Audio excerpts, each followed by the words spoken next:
বিসমিল্লাহির রহমানির রহিম। Mizan SD media, সত্যের পথে আহলে সুন্নাত ওয়াল জামাত। জীবন কাটাবো মোরার সামনে বলে জীবন কাটাবো অন্তর থেকে ডাকি তোমার প্রতি নিঃশ্বাস।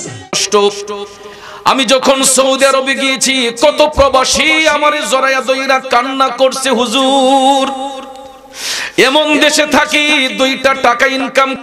ও যুবক, আমার বাবাজিরা, হয়তো অনেকের মা এখানে নাই, বাবা নাই, এতিম হয়ে হয়তো কেউ মা বাবা হারাইয়া বসছেন।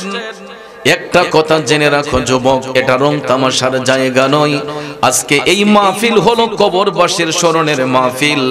আমরা হয়তো কবরবাসীদেরকে দেখি না, কিন্তু কবরবাসীর রূহ কিন্তু এই মুহূর্তে আমাকে আপনাকে দেখতেছে।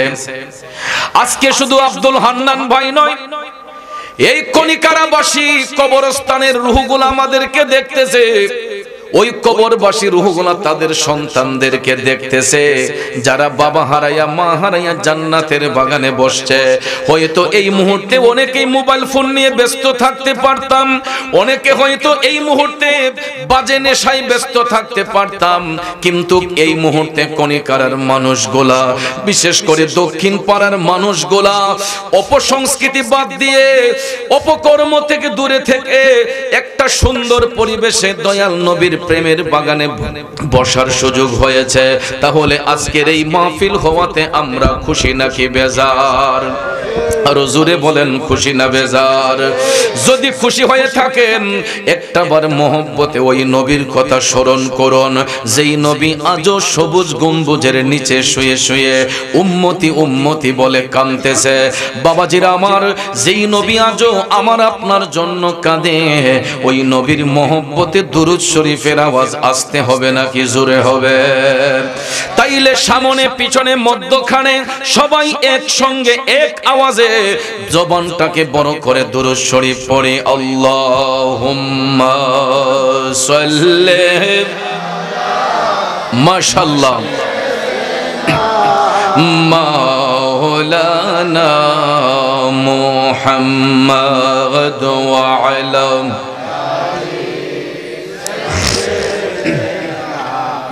মাওলানা।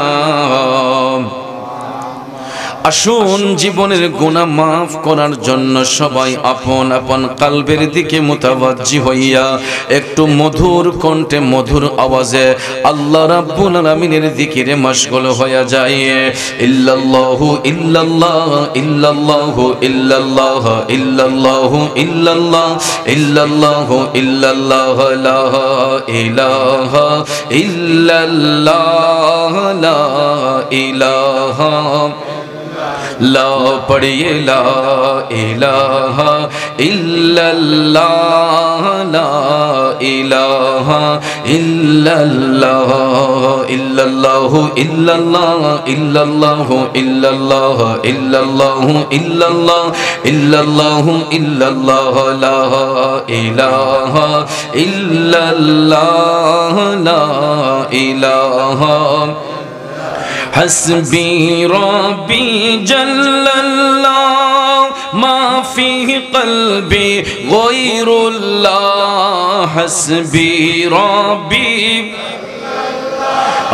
ما فيه قلبي غير الله. نور محمد صلى الله لا إله إلا الله إلا الله إلا الله إلا الله إلا الله إلا الله إلا الله إلا الله إلا الله لا إله إلا الله لا إله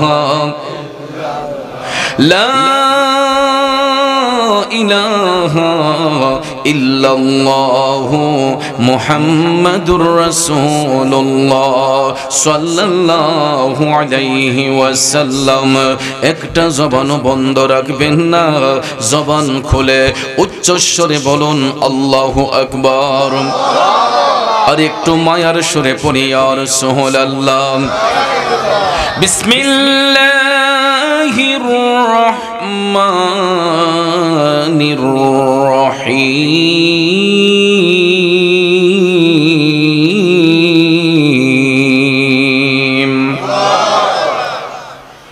ومن أعرض عن ذكري فإن له معيشة ضنكا ونحشره يوم القيامة أعمى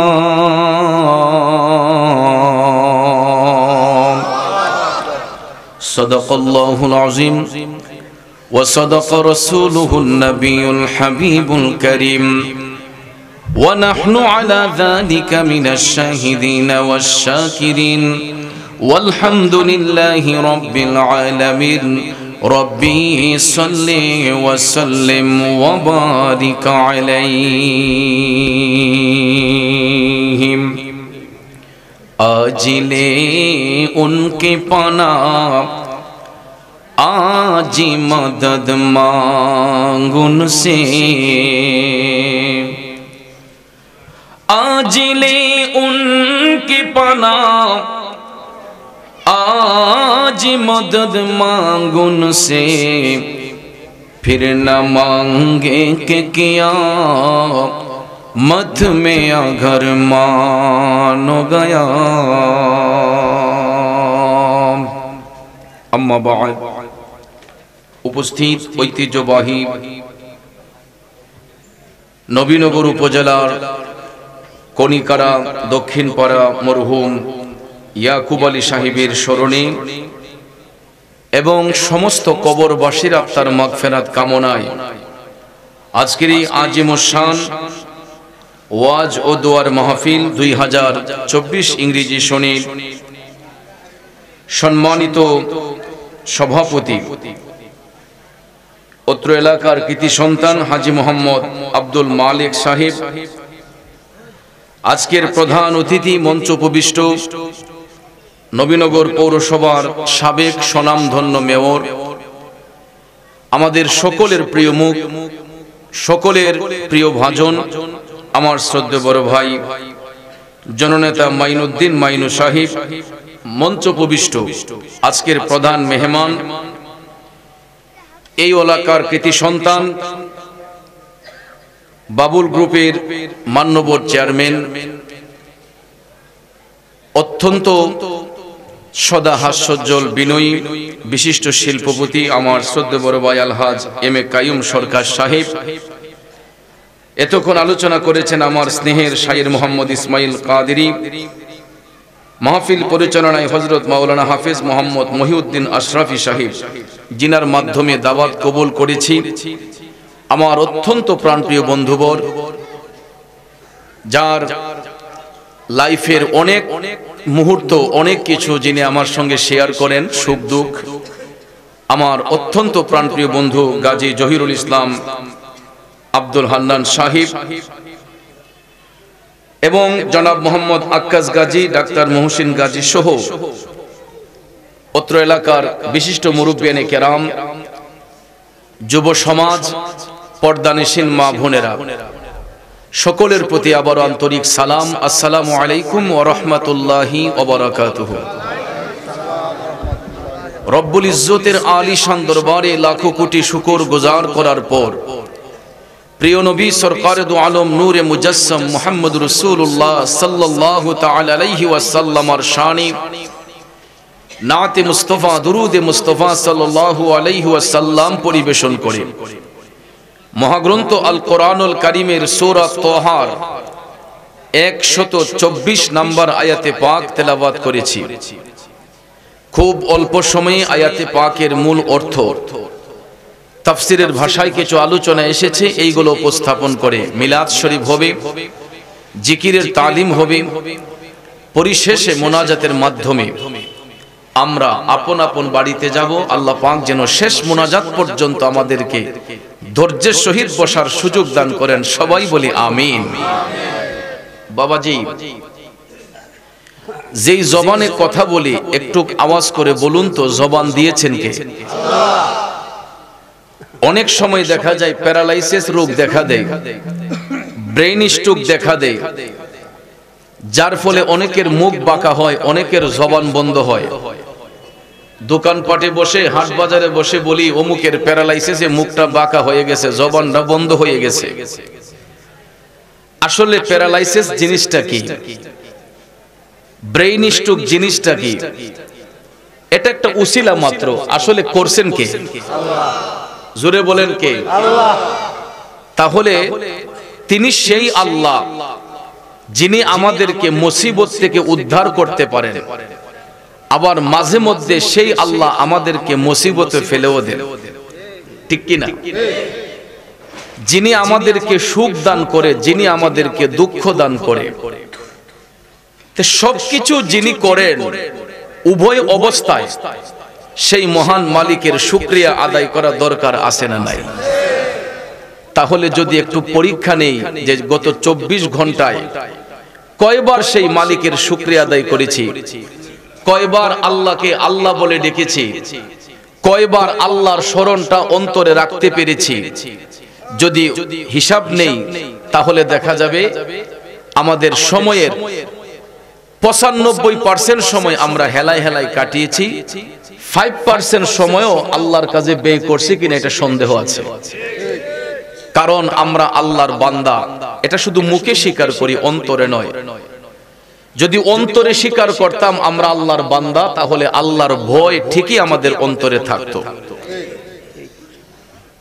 যুবক ভাইয়ারা আমার, কথাটা এই কারণে বললাম, আমি আজকে যখন মাহফিলের দিকে আসতেছি হঠাৎ করে আমি ফেসবুকটা ওপেন করে দেখলাম আমার হবিগঞ্জের একটা ঘটনা। আজমিরীগঞ্জ উপজেলায় দুই পক্ষের সংঘর্ষ হয়েছে। হতে পারে কোন সম্পদের ভাগ বাটোয়ারা নিয়ে, হতে পারে টাকা পয়সা নিয়ে, জায়গা জমি নিয়ে। এই বিষয় নিয়েই তো সমাজের মধ্যে ফিতনা হয়, ঝগড়া হয়।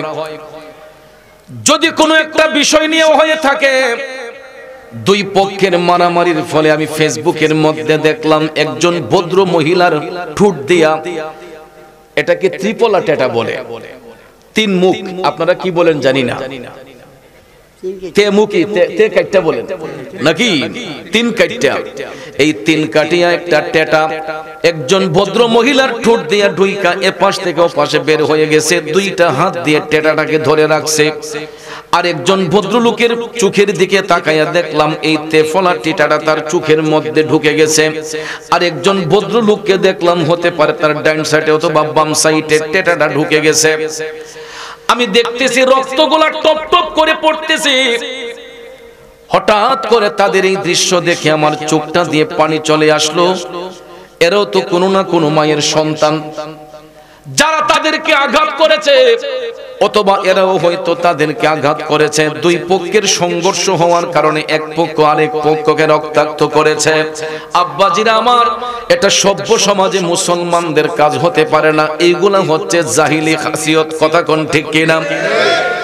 আইয়ামে জাহিলিয়াতের যুগে এই সমস্ত বর্বরতা হতো, এই সমস্ত মূর্খতা হতো। কারণ এখন তো আমরা সভ্য সমাজে বাস করি, এখন কেন এই সমস্ত দৃশ্য হবে?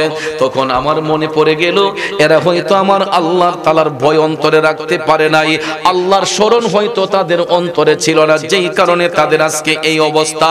ওই সমস্ত গাফেল ব্যক্তিদের সম্পর্কে সূরা তাহার 124 নাম্বার আল্লাহ রাব্বুল আলামিন ঘোষণা করেন, বিসমিল্লাহির রহমানির রহিম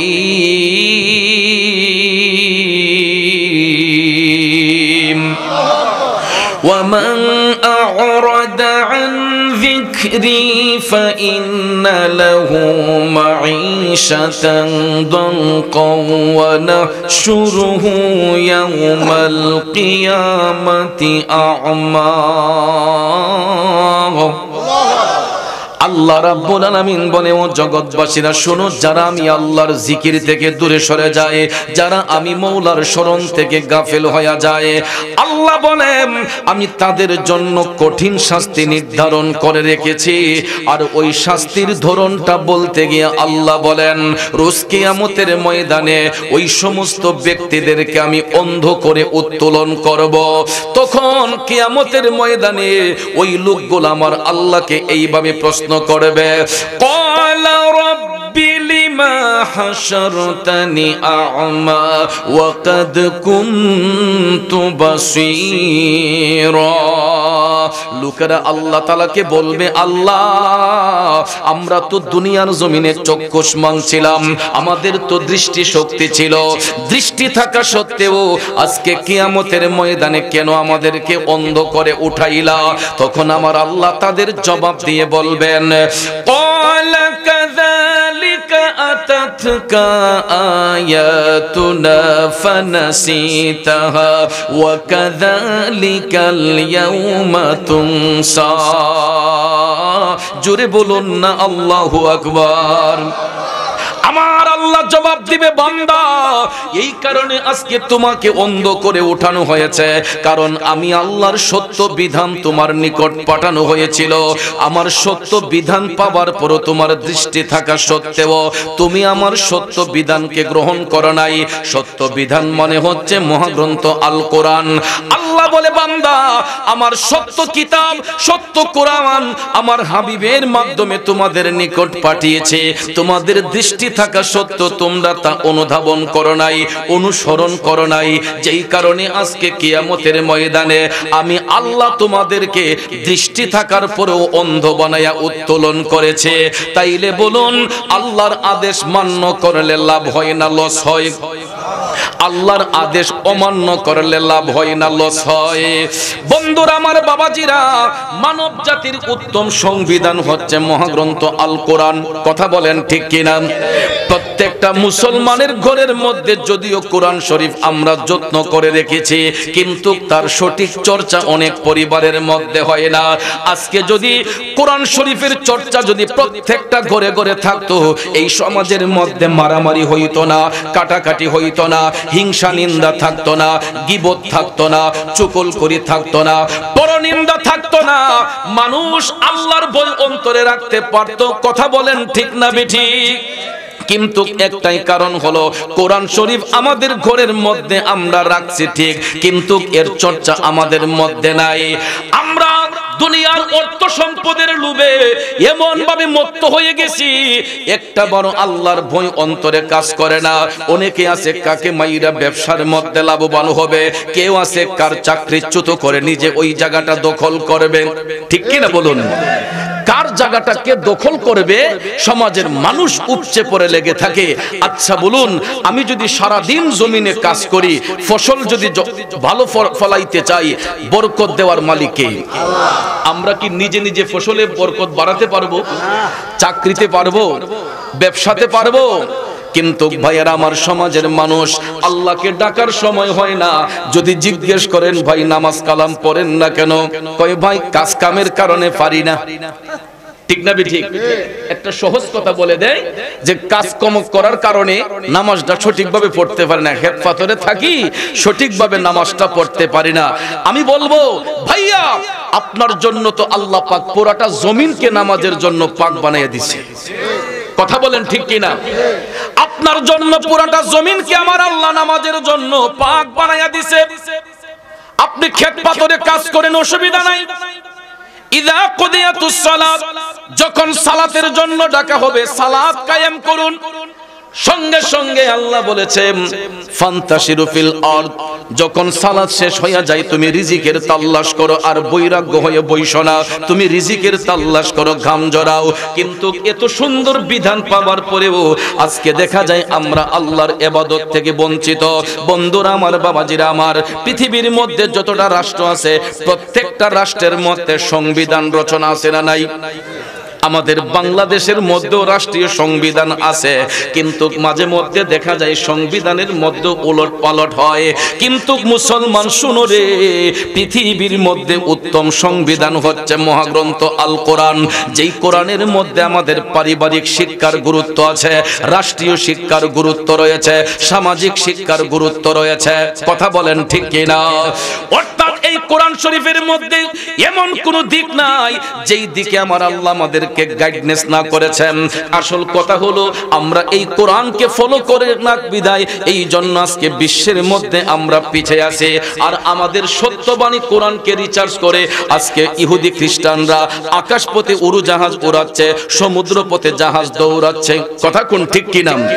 আপনি গণনা করে দেখেন কয়টা মুসলমান বিজ্ঞানী আছে আকাশপথে উড়োজাহাজ উড়ায়, কয়টা মুসলমান বিজ্ঞানী আছে সমুদ্রপথে জাহাজ দৌড়ায়, কয়টা মুসলমান বিজ্ঞানী আছে বড় বড় বৈজ্ঞানিক যন্ত্রপাতি আবিষ্কার করে।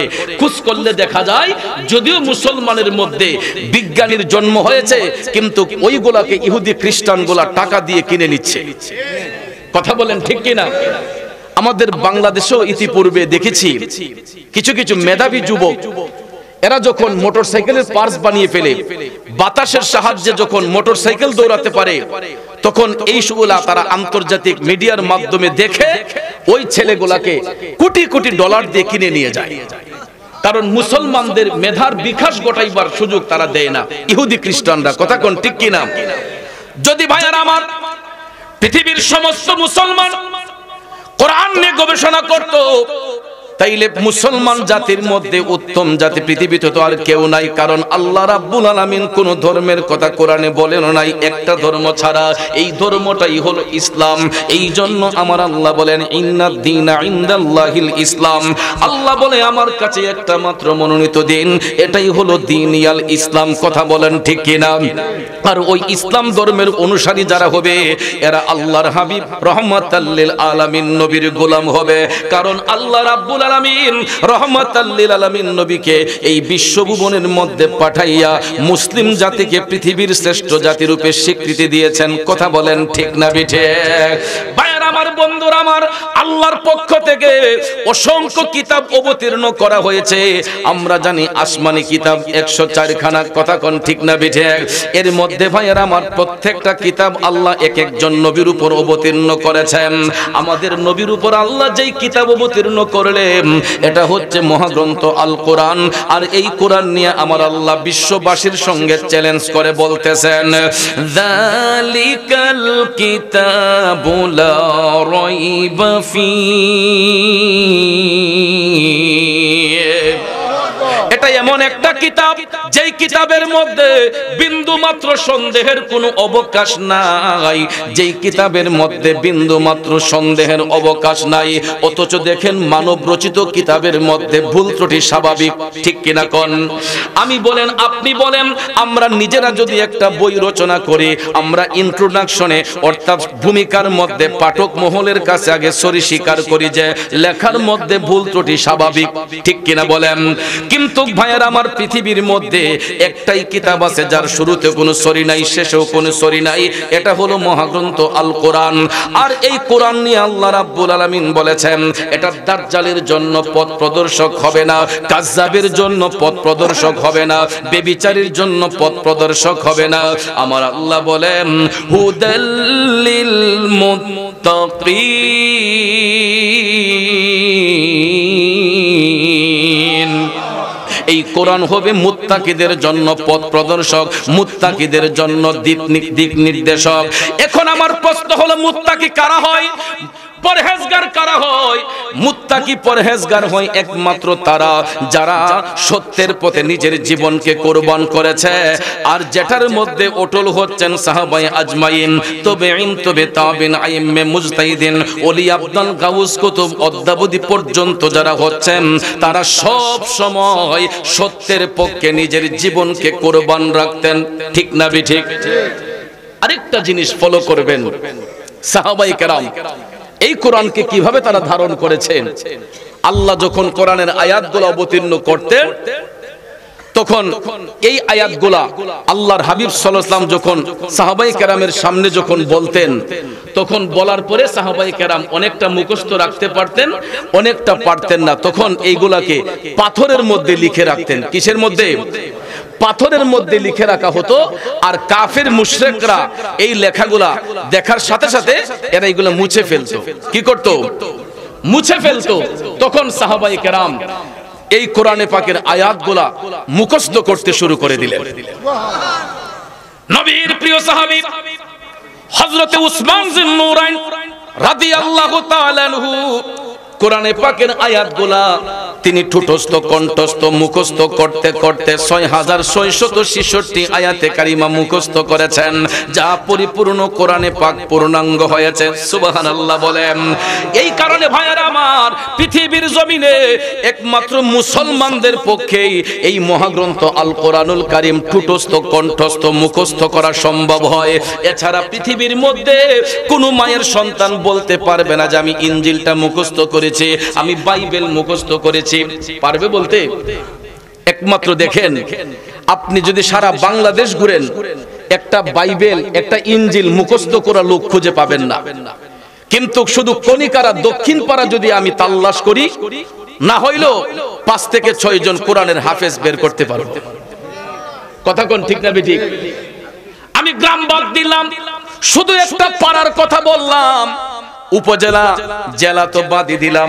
ভাইয়েরা আমার, বন্ধুরা আমার, একটা ইউনিয়নের মধ্যে যদি খোঁজ করেন 100 কোরআনের হাফেজ খুঁজে পাবেন, কিন্তু একটা দেশ খুঁজে দেখেন একটা ইনজিল মুখস্থ করা লোক খুঁজে পাবেন না, বাইবেল মুখস্থ করা লোক খুঁজে পাবেন না।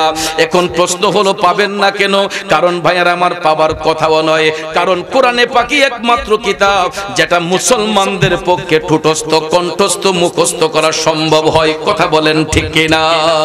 আজকে আমরা অনেকে হয়তো কোরআন পড়তে পারি না, কিন্তু দেখা যায় তার ঔরসের সন্তান কোরআনের হাফেজ হয়ে গেছে। আমি নিজে কোরআন পড়তে পারি না, দেখা যায় আমার ছেলে কোরআনের হাফেজ হয়ে গেছে। কথা বলেন ঠিক কিনা? এই জন্য আমার ভাইয়েরা বন্ধুরা, পৃথিবীর জমিন থেকে সব কিছু মুছতে পারলেও কোরআনের একটা অক্ষর পৃথিবীর কেউ মুছতে পারবে না। কথা বলেন ঠিক না বিঠে? এই জন্য একজন কবি লিখেছিলেন, ও যদি আগুন লেগে ধ্বংস হয়, যদি আগুন লেগে ধ্বংস হয় পৃথিবীর সব বইয়ের দোকান, তবে বিশ্ব থেকে হারাবে না পবিত্র কোরআন, বিশ্ব থেকে হারাবে না পবিত্র কোরআন। কথা বলেন ঠিক না বেটি? আল্লাহু আকবার, আল্লাহু আকবার, ইয়া রাসূলুল্লাহ, ইয়া রাসূলুল্লাহ। যা লিখেছো পাক কোরআনে মানে যেন আমার মনে, মানে যেন সবার মনে। আল্লাহ ও দয়াল আল্লাহ, যা লিখেছো পাক কোরআনে মানে যেন আমার মনে, মানে যেন সবার মনে। দয়াল নবীর গুণগানে, দয়াল নবীর গুণগানে হয়ে যায় মশগুল। আল্লাহ করো হে কবুল, আল্লাহ করো হে কবুল। যার নাম রেখেছো নিজে মুহাম্মদ রাসূল,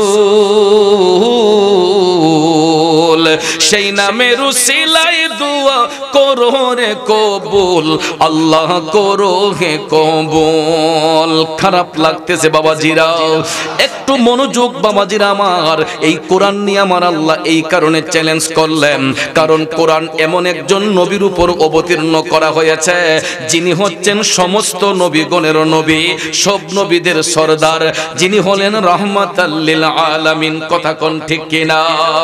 এই জন্য মুফাসসিরিনে কেরাম বলেন কোরআন হচ্ছে কালামে ইলাহি, আর আমার রাসূল হচ্ছেন রহমতে ইলাহি। ঠিক কিনা? রাসূল হচ্ছেন আল্লাহর পক্ষ থেকে রহমত, আর কোরআন হচ্ছে আল্লাহর পক্ষ থেকে সত্যবাণী। কথা কোন ঠিক কিনা? এই সত্যবাণীকে আল্লাহ সত্য নবীর উপর অবতীর্ণ করেছেন বিদায় আল্লাহ তাআলা তাওরাত, জবুর, ইনজিল এগুলা নিয়ে আল্লাহ তাআলা চ্যালেঞ্জ করে নাই। আমার আল্লাহ কোরআন নিয়ে বিন্দু মাত্র সন্দেহের কোনো অবকাশ নাই। কথা বলেন ঠিক না বেঠিক? তাহলে ওই কোরআন ফলো করা আমাদের দরকার আছে না নাই? আরো জোরে কোন আছে না নাই? বন্ধুরা আমার, বাবাজিরা, মানুষের পক্ষে যদি অ্যান্ড্রয়েড মোবাইল ফোন চালানো সম্ভব হয়, তাইলে কোরআনের পথে হাঁটলে কোরআন শিক্ষাও সম্ভব হবে কেন?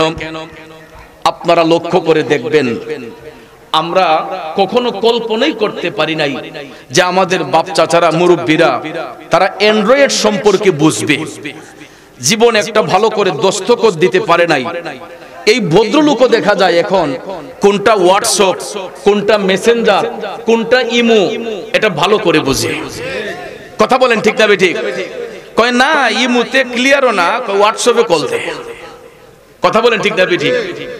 মুরব্বি দস্তখত দিতে পারে না, কিন্তু দেখা যায় অ্যান্ড্রয়েড মোবাইল ফোন বিদেশ থেকে ছেলে পাঠিয়েছে বা বাংলাদেশ থেকে কিনে দিয়েছে, দেখা যায় ছেলে বাবার সঙ্গে কথা বলবে, ওই বাবা ছেলের সঙ্গে কথা বলতে বলতে মোবাইল ফোন টিপতে টিপতে দেখা যায় অ্যান্ড্রয়েড মোবাইল সম্পর্কে এই মুরব্বি বাবারও পর্যন্ত ভালো ধারণা আছে। কথা কোন ঠিক না ঠিক? ভাইয়ের আমার, বন্ধুরা আমার, শুধু মুরব্বি কেন, যারা পড়াশোনা করে নাই, আমি দেখেছি অনেক দিন মজুর বাবা, রিক্সা চালক বাবা, সিএনজি চালক ভাই, আমি দেখেছি যারা কখনো অ্যান্ড্রয়েডের স্বপ্ন দেখে নাই, ওই সমস্ত ভাইগুলো এখন আইফোন সম্পর্কে ধারণা রাখতে পারে, মোবাইল সম্পর্কে ভালো ধারণা রাখতে পারে। এখন আমার প্রশ্ন হলো, আমার আপনার পক্ষে যদি অসম্ভব একটা জিনিসকে সম্ভব করে নেওয়া যদি আমাদের পক্ষে পসিবল হয়, কোরআন শরীফ তেলাওয়াত করা কেন আমাদের ইম্পসিবল হবে?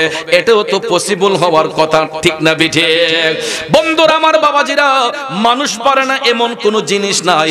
মানুষ যদি জঙ্গল দিয়ে হাঁটে, জঙ্গলটাও মঙ্গল হয়ে যায়। কথা বলেন, আপনি দেখবেন জঙ্গলের ভিতর দিয়ে হাঁটলে এটার ভিতর দিয়ে দেখবেন একটা সরু রাস্তা হয়ে যায়। কথা কোন ঠিক না ঠিক? তাহলে মানুষ, আপনারা বুড়ো হতে লাইল দিকেন, এদিক দিয়ে তো আর গাড়ি ঘোড়া চলে না, মানুষ পাও দিয়ে হাঁটে। কথা কোন ঠিক না? দেখবেন ক্ষেতের লাইন দিয়ে হাঁটলে দুই পাশে ঘাস থাকে, কিন্তু মধ্যখানে মানুষ যে হাঁটে যায় তখন দেখবেন একটা সাদা একটা রাস্তা হয়ে যায়। যদি 1 ফুট হয়, আধা ফুট হয়, তখন দেখবেন অনেক লম্বা করে একটা রাস্তা অনুমান করা যায় যে এই দিক দিয়ে মানুষ হাঁটাহাঁটি করে। কথা কোন ঠিক কিনা? তাহলে মানুষ হাঁটলে যদি একটা সরু রাস্তা হতে পারে, তাহলে আমরা কোরআনের পথে হাঁটলে কোরআন শিক্ষা আমাদের জন্য অসম্ভব হবে কেন? আমরা চেষ্টা করলেই পারি। কথা কোন ঠিক কিনা? মানুষের অসাধ্য কিছু নাই, মানুষ চেষ্টা করলেই সব পারে। আপনি প্রতিদিন বেশি না পারেন, কোরআন শরীফের একটা আয়াত শিক্ষার অভ্যাস করুন, যে আমি একটা আয়াতে কারিমা আজকে অর্থ সহকারে আমি পড়ব। এরকম ভাবে যদি একদিনে যদি একটা আয়াতে কারিমা শিক্ষা নেওয়া যায়, তাইলে 30 দিনে কোরআনে পাকের 30 খানা আয়াতে কারিমা শিক্ষা নেওয়া যায়। কথা কোন ঠিক কিনা? এরকম ভাবে 1 বছরে কতগুলা আয়াতে কারিমা শিক্ষা করা যায় চিন্তা করেন। আমরা তো অনেকের বয়স এখানে 1 থেকে 20, 30, 40, 50, 60, 70 পর্যন্ত হয়ে গেছে, তার চেয়ে বেশি হয়তো থাকতে পারে। বন্ধুরা আমার, বাবাজিরা, বয়সের দিক যদি হিসাব করেন, একটু অঙ্কের খাতাটা হিসাব করে দেখেন, কয়দিন কোরআন শরীফ খুলে বসছি, কয়দিন নবীর একটা হাদিস শরীফ সময় নিয়ে পড়ছে। কিন্তু দেখা যায় আমরা গীবত করতে পছন্দ করি, রাস্তাঘাটে বৈশা, চার দোকানে বৈশা একজন আরেকজনকে নিয়ে মন্তব্য করতে পছন্দ করি বেশি। কিন্তু মুসলমান শুনো রে, আমার নবী কামলিওয়ালা বলেছেন, আল গীবাতু আসাদ্দু মিনাজ জিনা। কোন মানুষ সম্পর্কে ধারণা রাইকা ওই ব্যক্তি সম্পর্কে মন্তব্য করা, এটা জিনার চাইতেও খারাপ কাজ। কথা কোন ঠিক কিনা? মানুষের গীবত করা, পরনিন্দা করা, চুগলখড়ি করা, এটা জিনার চেয়েও নিকৃষ্ট কাজ। কিন্তু আমাদের সমাজের মধ্যে এখন দেখা যায় ইউটিউব, ফেসবুক, টিকটক খুললে মানুষকে মানুষ নিয়ে মন্তব্য করে, যাচাই নাই বাছাই নাই, একজনেরটা আরেকজন দেখে তার ভিউয়ার্স বাড়াবার জন্য, ফলোয়ার বাড়াবার জন্য দেখা যায় সেও গীবত করতেছে, বকাবকি করতেছে। কিন্তু ভাইয়ার আমার, এটা আমরা যখন ক্লাস 2 তে মাদ্রাসায় পড়তাম, তখন এই হাদিসটা আমরা পড়ছিলাম যে এক ব্যক্তি রাসূল করিম সাল্লাল্লাহু আলাইহি ওয়াসাল্লামকে এসে বলতেছে যে, ইয়া রাসূলুল্লাহ, আমাকে ওই ব্যক্তিটা আমার বাবা তুলে গালি দিছে। কি তুলে? যে আমার বাবা তুলে গালি দিছে। তখন রাসূল মুস্কি হাসলেন, মুস্কি হেসে বললেন, উম্মত, সে তো তোমার বাবাকে গালি দেয় নাই, সে তার নিজের বাবাকে গালি দিয়েছে। আল্লাহু আকবার কোন। ক্লাস 2 তে যখন মাদ্রাসায় পড়তাম, তখন ওই হাদিস শরীফটা শিক্ষা নিয়েছিলাম। সাহাবী আয়েশা প্রশ্ন করলেন, নবী গো, আমাকে ওই ব্যক্তিটা অমুকের ঘরে অমুক বলেছে, আমার বাবাকে তুলে গালি দিয়েছে। তখন রাসূল বললে, উম্মত, সে তো তোমার বাবাকে গালি দেয় নাই, সে তার নিজের বাবারে গালি দিছে। কারণ কেউ যদি অন্যকে গালি দেয়, ওই গালিটা তার বাবার উপর পড়বে না, বরঞ্চ যেই ব্যক্তি গালি দিল তার বাবার উপর ওই গালিটা পড়ে। তাইলে বাজান আমার, চিন্তা করে দেখবেন, একটা মানুষের ইজ্জত নষ্ট করার জন্য, একটা মানুষকে সমাজের মধ্যে হেয় প্রতিপন্ন করার জন্য এই ফেসবুকের মধ্যে, টিকটকের মধ্যে একটা কমেন্টই যথেষ্ট। ঠিক না ঠিক? বাবা মা তুলে গালিগালাজ করে, অশালীন ভাবে কথাবার্তা বলে এবং অনেক ধরনের মন্তব্য। কারণ এটা তো সরকারি জিনিস, কেউ বাধা দেওয়ার কথা নয়। যার যার এমবি সে ঢুকাইয়া যা ইচ্ছা তাই বলতে পারে। কথা বলেন ঠিক না ঠিক? একটা সম্মানী মানুষকে সম্মান হানি করার জন্য এই ফেসবুক, টিকটকই যথেষ্ট। কথা কোন ঠিক না? আপনারা কি মনে করছেন আমরা কি এত বুকার স্বর্গে বাস করি? একটু আগে দেখছেন না, পোলাপান হাসি মস্করা করে আমারে বলতে, হুজুর হিমহে একটা জিকির কই দেন। কি জিকির? কয় আমি বলে জিকির করছি, হিম হে হিম জিকির। নাউজুবিল্লাহ বলেন। মোবাইল ফোনের মাধ্যমে কাইম সরকার সাহেব এখানে বসা, উনি বক্তব্য দিচ্ছেন সমাজের উদ্দেশ্যে, কিন্তু এই বক্তব্যটাকে সমাজের বিরুদ্ধে নেওয়ার জন্য এডিটিংটাই যথেষ্ট। কথা বলেন ঠিক কিনা? উনার গলাটাকে আমি চিকন করতে পারবো, মোটা করতে পারবো, ফাস্ট মোশন দিতে পারবো, স্লো মোশন দিতে পারবো। কথা কোন ঠিক না? আমাদের কষ্ট লাগে ওই জায়গায়। মানুষ যখন শিক্ষিত হইয়া যখন মূর্খদের আচরণ করে, তখন আমার কাছে প্রশ্ন জাগে যে আসলে তো আমার নবীর হাদিস সত্য। রাসূল ১৫০০ বছর আগে ভবিষ্যৎবাণী করেছেন যে এমন একটা ফিতনার জামানা আসবে, মানুষ অজ্ঞতার মধ্যে বশ করবে, এরা শিক্ষা অর্জন করবে কিন্তু তাদের আচরণ হবে মূর্খদের মতো। এটা আমার কথা নয়, রাসূল হাদিস শরীফে বলেছেন। কিয়ামতের পূর্ব আলামত বলতে গিয়ে রাসূল বলেছেন যে এমন একটা জামানা আসবে, মানুষ জ্ঞান অর্জন করবে কিন্তু তাদের শিক্ষাটা মূর্খদের চেয়েও নিকৃষ্টের হবে। এরা শিক্ষা অর্জন করবে কিন্তু এদের আচরণটা হবে অশিক্ষিতদের মতো, মূর্খদের মতো। কথা কোন ঠিক না ঠিক? বন্ধুরা আমার, বাবাজিরা আমার, শুধু তাই নয়, কিয়ামতের পূর্ব আলামত বলতে গিয়ে রাসূল বলেছেন পৃথিবীর কিয়ামতের আগে তিনটা জায়গার মধ্যে ভূমিদস্যে মানুষ তলিয়ে যাবে। কয় জায়গায়? একটা হবে পৃথিবীর পূর্বাঞ্চলে, আরেকটা হবে পৃথিবীর পশ্চিমাঞ্চলে, আরেকটা হবে আরব ভূপৃষ্ঠে। আরব ভূপৃষ্ঠে এই তিন জায়গার কথা রাসূল বলেছেন যে মানুষ একমাত্র গীবতের কারণে, পরনিন্দার কারণে এই তিনটা জায়গায় ভূমিদস্যে মানুষ তলিয়ে যাবে। একটা পৃথিবীর পূর্বাঞ্চলে, একটা পৃথিবীর পশ্চিমাঞ্চল যেখানে আমরা বসবাস করতেছি, পৃথিবীর পশ্চিমাঞ্চল, পূর্বাঞ্চল এবং আরব ভূপৃষ্ঠে। রাসূল বলেছেন এই তিন জায়গায় ভূপৃষ্ঠে মানুষ তলিয়ে যাবে। কারণ সাহাবায়ে কেরাম কারণ জানতে চাইলে রাসূল বলেছেন এরা অজ্ঞতার মধ্যে বৃদ্ধি পাবে, অজ্ঞতার বশে এমন কিছু জঘন্য কাজ করবে, এরা মানুষের রক্ত চুষে খাবে। তাহলে বলুন এই জামানায় বর্তমানে আমরা আছি না নাই? শুধু তাই নয় বাবাজিরা আমার, কিছু গুরুত্বপূর্ণ কথা বলবো, কষ্ট নিবেন না। আমার মদিনার কামলিওয়ালা নবী, মায়ার নবী, দয়ার নবী বলেছেন এই ফিতনার জামানার মধ্যে আলেমদের সিনা থেকে এলেমকে উঠিয়ে নেওয়া হবে। হক্কানি আলেমদেরকে আল্লাহ রাব্বুল আলামিনের আমানত নিয়ে যাবেন, আর কিছু কিছু আলেমদের সিনা থেকে এলেমকে বিদূরিত করা হবে। এটা সহিহ মুসলিম শরীফের হাদিস। মদিনার কামলিওয়ালা নবী, মায়ার নবী, দয়ার নবী বলেন এই কারণে কিছু কিছু আলেম এলেম শিক্ষা অর্জন করবে হেদায়েতের জন্য নয়, এদের ব্যক্তি ফায়দা হাসিলের জন্য, এদের ব্যক্তি ফায়দা হাসিলের জন্য এরা জ্ঞান শিক্ষা করবে। এই কারণে তাদের সিনা থেকে এলেমটাকে বিদূরিত করা হবে। শুধু তাই নয়, আমার মদিনার কামলিওয়ালা নবী বলেছেন এই ফিতনার জামানায় কিয়ামতের পূর্বে মানুষ গরু ছাগলের ন্যায় অবৈধ সঙ্গমে লিপ্ত হবে। কিসের ন্যায়? রাস্তাঘাটে গরু ছাগল যেরকম মেলামেশা করে, গরু ছাগল তো মেলামেশা করতে গেলে তাদের পর্দার প্রয়োজন হয় না। ঠিক না ঠিক? আমার রাসূল ১৫০০ বছর আগে বলেছেন ফিতনার জামানা যখন শুরু হবে, এমন একটা জামানা আসবে আমার উম্মতের মধ্যে কিছু মানুষ তাদের আচরণটা হবে পশুদের ন্যায়। কারণ তারা অবৈধ মেলামেশা করবে ওপেনলি, খোলা আকাশের নিচে, এদের কোনো পর্দার প্রয়োজন হবে না। কিন্তু আপনারা লক্ষ্য করে দেখবেন আমার নবীর ১৫০০ বছর আগের কথা বর্তমানে এইগুলা কাজে কর্মে মিলে কি মিলে না? আপনি অনেক রিসোর্টে যান, অনেক পার্কের মধ্যে যান, অনেক পিকনিক স্পটে যান, যাইলে দেখবেন যদিও তাদের সম্পর্কটা বৈধ হয়, যদিও সম্পর্কে কেউ স্বামী এবং স্ত্রী হয়, অনেক জায়গার মধ্যে গেলে দেখা যায় ওপেনলি খোলা আকাশের নিচে একজন আরেকজনকে জড়াইয়া দইরা রাস্তা দিয়ে হাঁটতেছে, আরেকটা মানুষ তার দিকে তাকাইয়া তার কুরুচি ভাবতে উঠতেছে, তার রুচিটা নষ্ট হয়ে যাচ্ছে। কথা কোন ঠিক না বেঠিক? এমন হয় কিনা? আমি মানলাম আমার বৈধ স্ত্রী নিয়ে আমি ঘুরতেছি, তাই বলে কি আমার স্ত্রীকে আমি অশালীন ভাবে রাস্তাঘাটে নিয়ে বের হব? অনেক রিসোর্টে যান, পার্কে যান, গেলে দেখবেন একজন আরেকজনের হাতে ধরে গলাগলি করে, কোলাকুলি করে এমন কিছু কাজ করা হয় যেটা ছিল হওয়ার কথা ছিল আবদ্ধ একটা রুমের ভিতরে। কথা বলেন ঠিক না বেঠিক? আমাদের সমাজে দেখবেন নেকাহের বন্ধন হওয়ার পরে স্বামী এবং স্ত্রী যখন মধুর মিলনে যায়, একটা সোনের গরু যদি হয়, স্বামী স্ত্রীর শয়নটা যখন হয়, তখন দেখবেন চতুর্দিকে একটা ব্যারিকেড থাকে, একটা বেড়া থাকে। কথা কোন ঠিক না?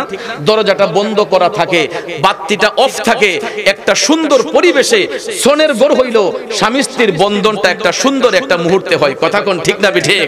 ভাইয়েরা আমার, বন্ধুরা আমার, কিন্তু এই সমাজের মধ্যে দেখবেন কিছু কিছু মানুষের আচরণ, এরা খোলা আকাশের নিচে অবৈধভাবে এই মিলন করে, এরা দেখা যায় মানুষের চোখের সামনে জড়াজড়ি করে, একজন আরেকজনকে করমর্দন করে, কোলাকুলি করে। আছে না নাই? আমি নিজের চোখে না দেখে গীবত পছন্দ করি না।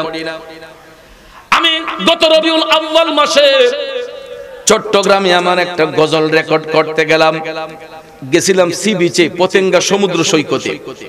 তো হঠাৎ করে আমি ভাবলাম রেকর্ড করব গজলটা, তো একটু আড়ালে যাই, পিকনিক স্পটটা বাদ দিয়ে, আমি পর্যটন স্পট বাদ দিয়ে আমি একটু সাইডে গেলাম, যে ওইখানে তো মানুষ কম থাকবে। খোদার কসম, নিজের চোখে দেখেছি, আমার ফরহাদ সাথে ছিল। আমি হঠাৎ করে তাকাইয়ে দেখি পাথরের চিপার মধ্যে ছেলে মেয়ে বৈশা অবৈধ ওপেনলি মেলামেশা করতেছে। নাউজুবিল্লাহ বলবেন না? এরও তো কোনো পরিবারের সন্তান। কথা কোন ঠিক কিনা? এদেরকেও কোনো মা জন্ম দিয়েছে, কোনো বাবার ঔরসে জন্ম নিয়েছে। খোলা আকাশের নিচে চতুর্দিকে কোনো পর্দা নাই, হঠাৎ করে দেখা যায় পাথরের চিপায় বসে এরা অবৈধ মিলন করতেছে। তখন ১৫০০ বছর আগে আমার রাসূল ভবিষ্যৎবাণী করেছিলেন। আমার মনে হয়ে গেল আমার রাসূল তো যেটা বলেছিলেন এটাই সত্য হবে। কথা কোন ঠিক না বেঠিক? বাস্তবে এটার রূপ আমি নিজের চোখে দেখতে পাইলাম। এই জন্য ভাইয়ার আমার, শুধু এটা নয়, আমার দয়াল নবী আরো বলেছেন যে এই সমাজের মধ্যে এমন একটা ফিতনার জামান আসবে, মানুষ বন্ধুদের আড্ডায় পইরা তাদের পিছনে টাকা খরচ করবে, কিন্তু ঘরে যাইয়া মা বাবারে কষ্ট দিবে। আছে না নাই? যুবক বন্ধুরা লক্ষ্য করে দেখবেন, পার্কের মধ্যে বৈশা বন্ধুদের পিছনে হাজার হাজার টাকা খরচ করবে। অনেক সময় দেখবেন বন্ধুদেরকে নিয়ে বিভিন্ন পার্টিতে টাকা খরচ করবে। ঘরের মধ্যে বৃদ্ধা মা অসুস্থ, বৃদ্ধা বাবা অসুস্থ, তাদের টাকা পয়সার চিকিৎসার জন্য হয় না। চিকিৎসার ব্যবস্থাটা টাকার জন্য হয় না। ছেলেকে জিজ্ঞেস করলে তোমার বাবার শরীর খারাপ, টাকা দাও। কয় আমার কাছে তো টাকা নাই। কিন্তু দেখা যায় বন্ধুদের পিছনে যাইয়া টাকা খরচ করতে গিয়া কোনো কমতি হয় না, কিন্তু ঘরের মধ্যে মা বাবা আছে, তাদেরকে কষ্ট দিচ্ছে। এমন সন্তান এই সমাজের মধ্যে আছে না নাই বলেন?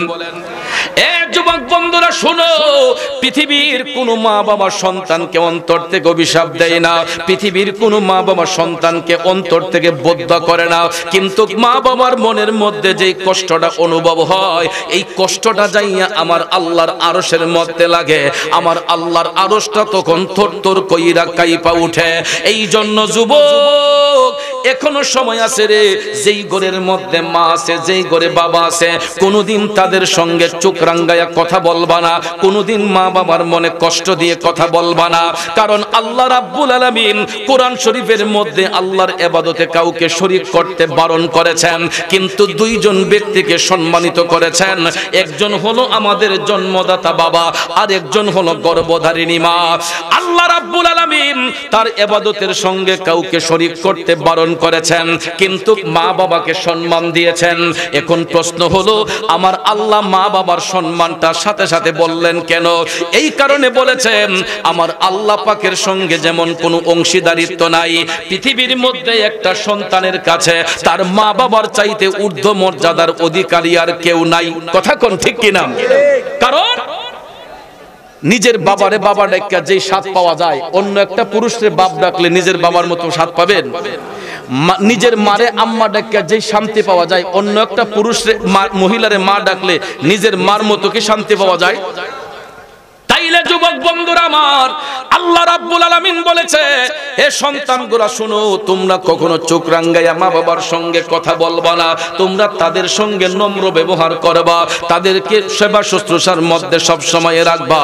আর মা বাবা যখন বার্ধক্যের বয়সে চলে আসে, তখন তোমরা তাদেরকে তোমাদের সন্তান বানাইয়া ফেলো।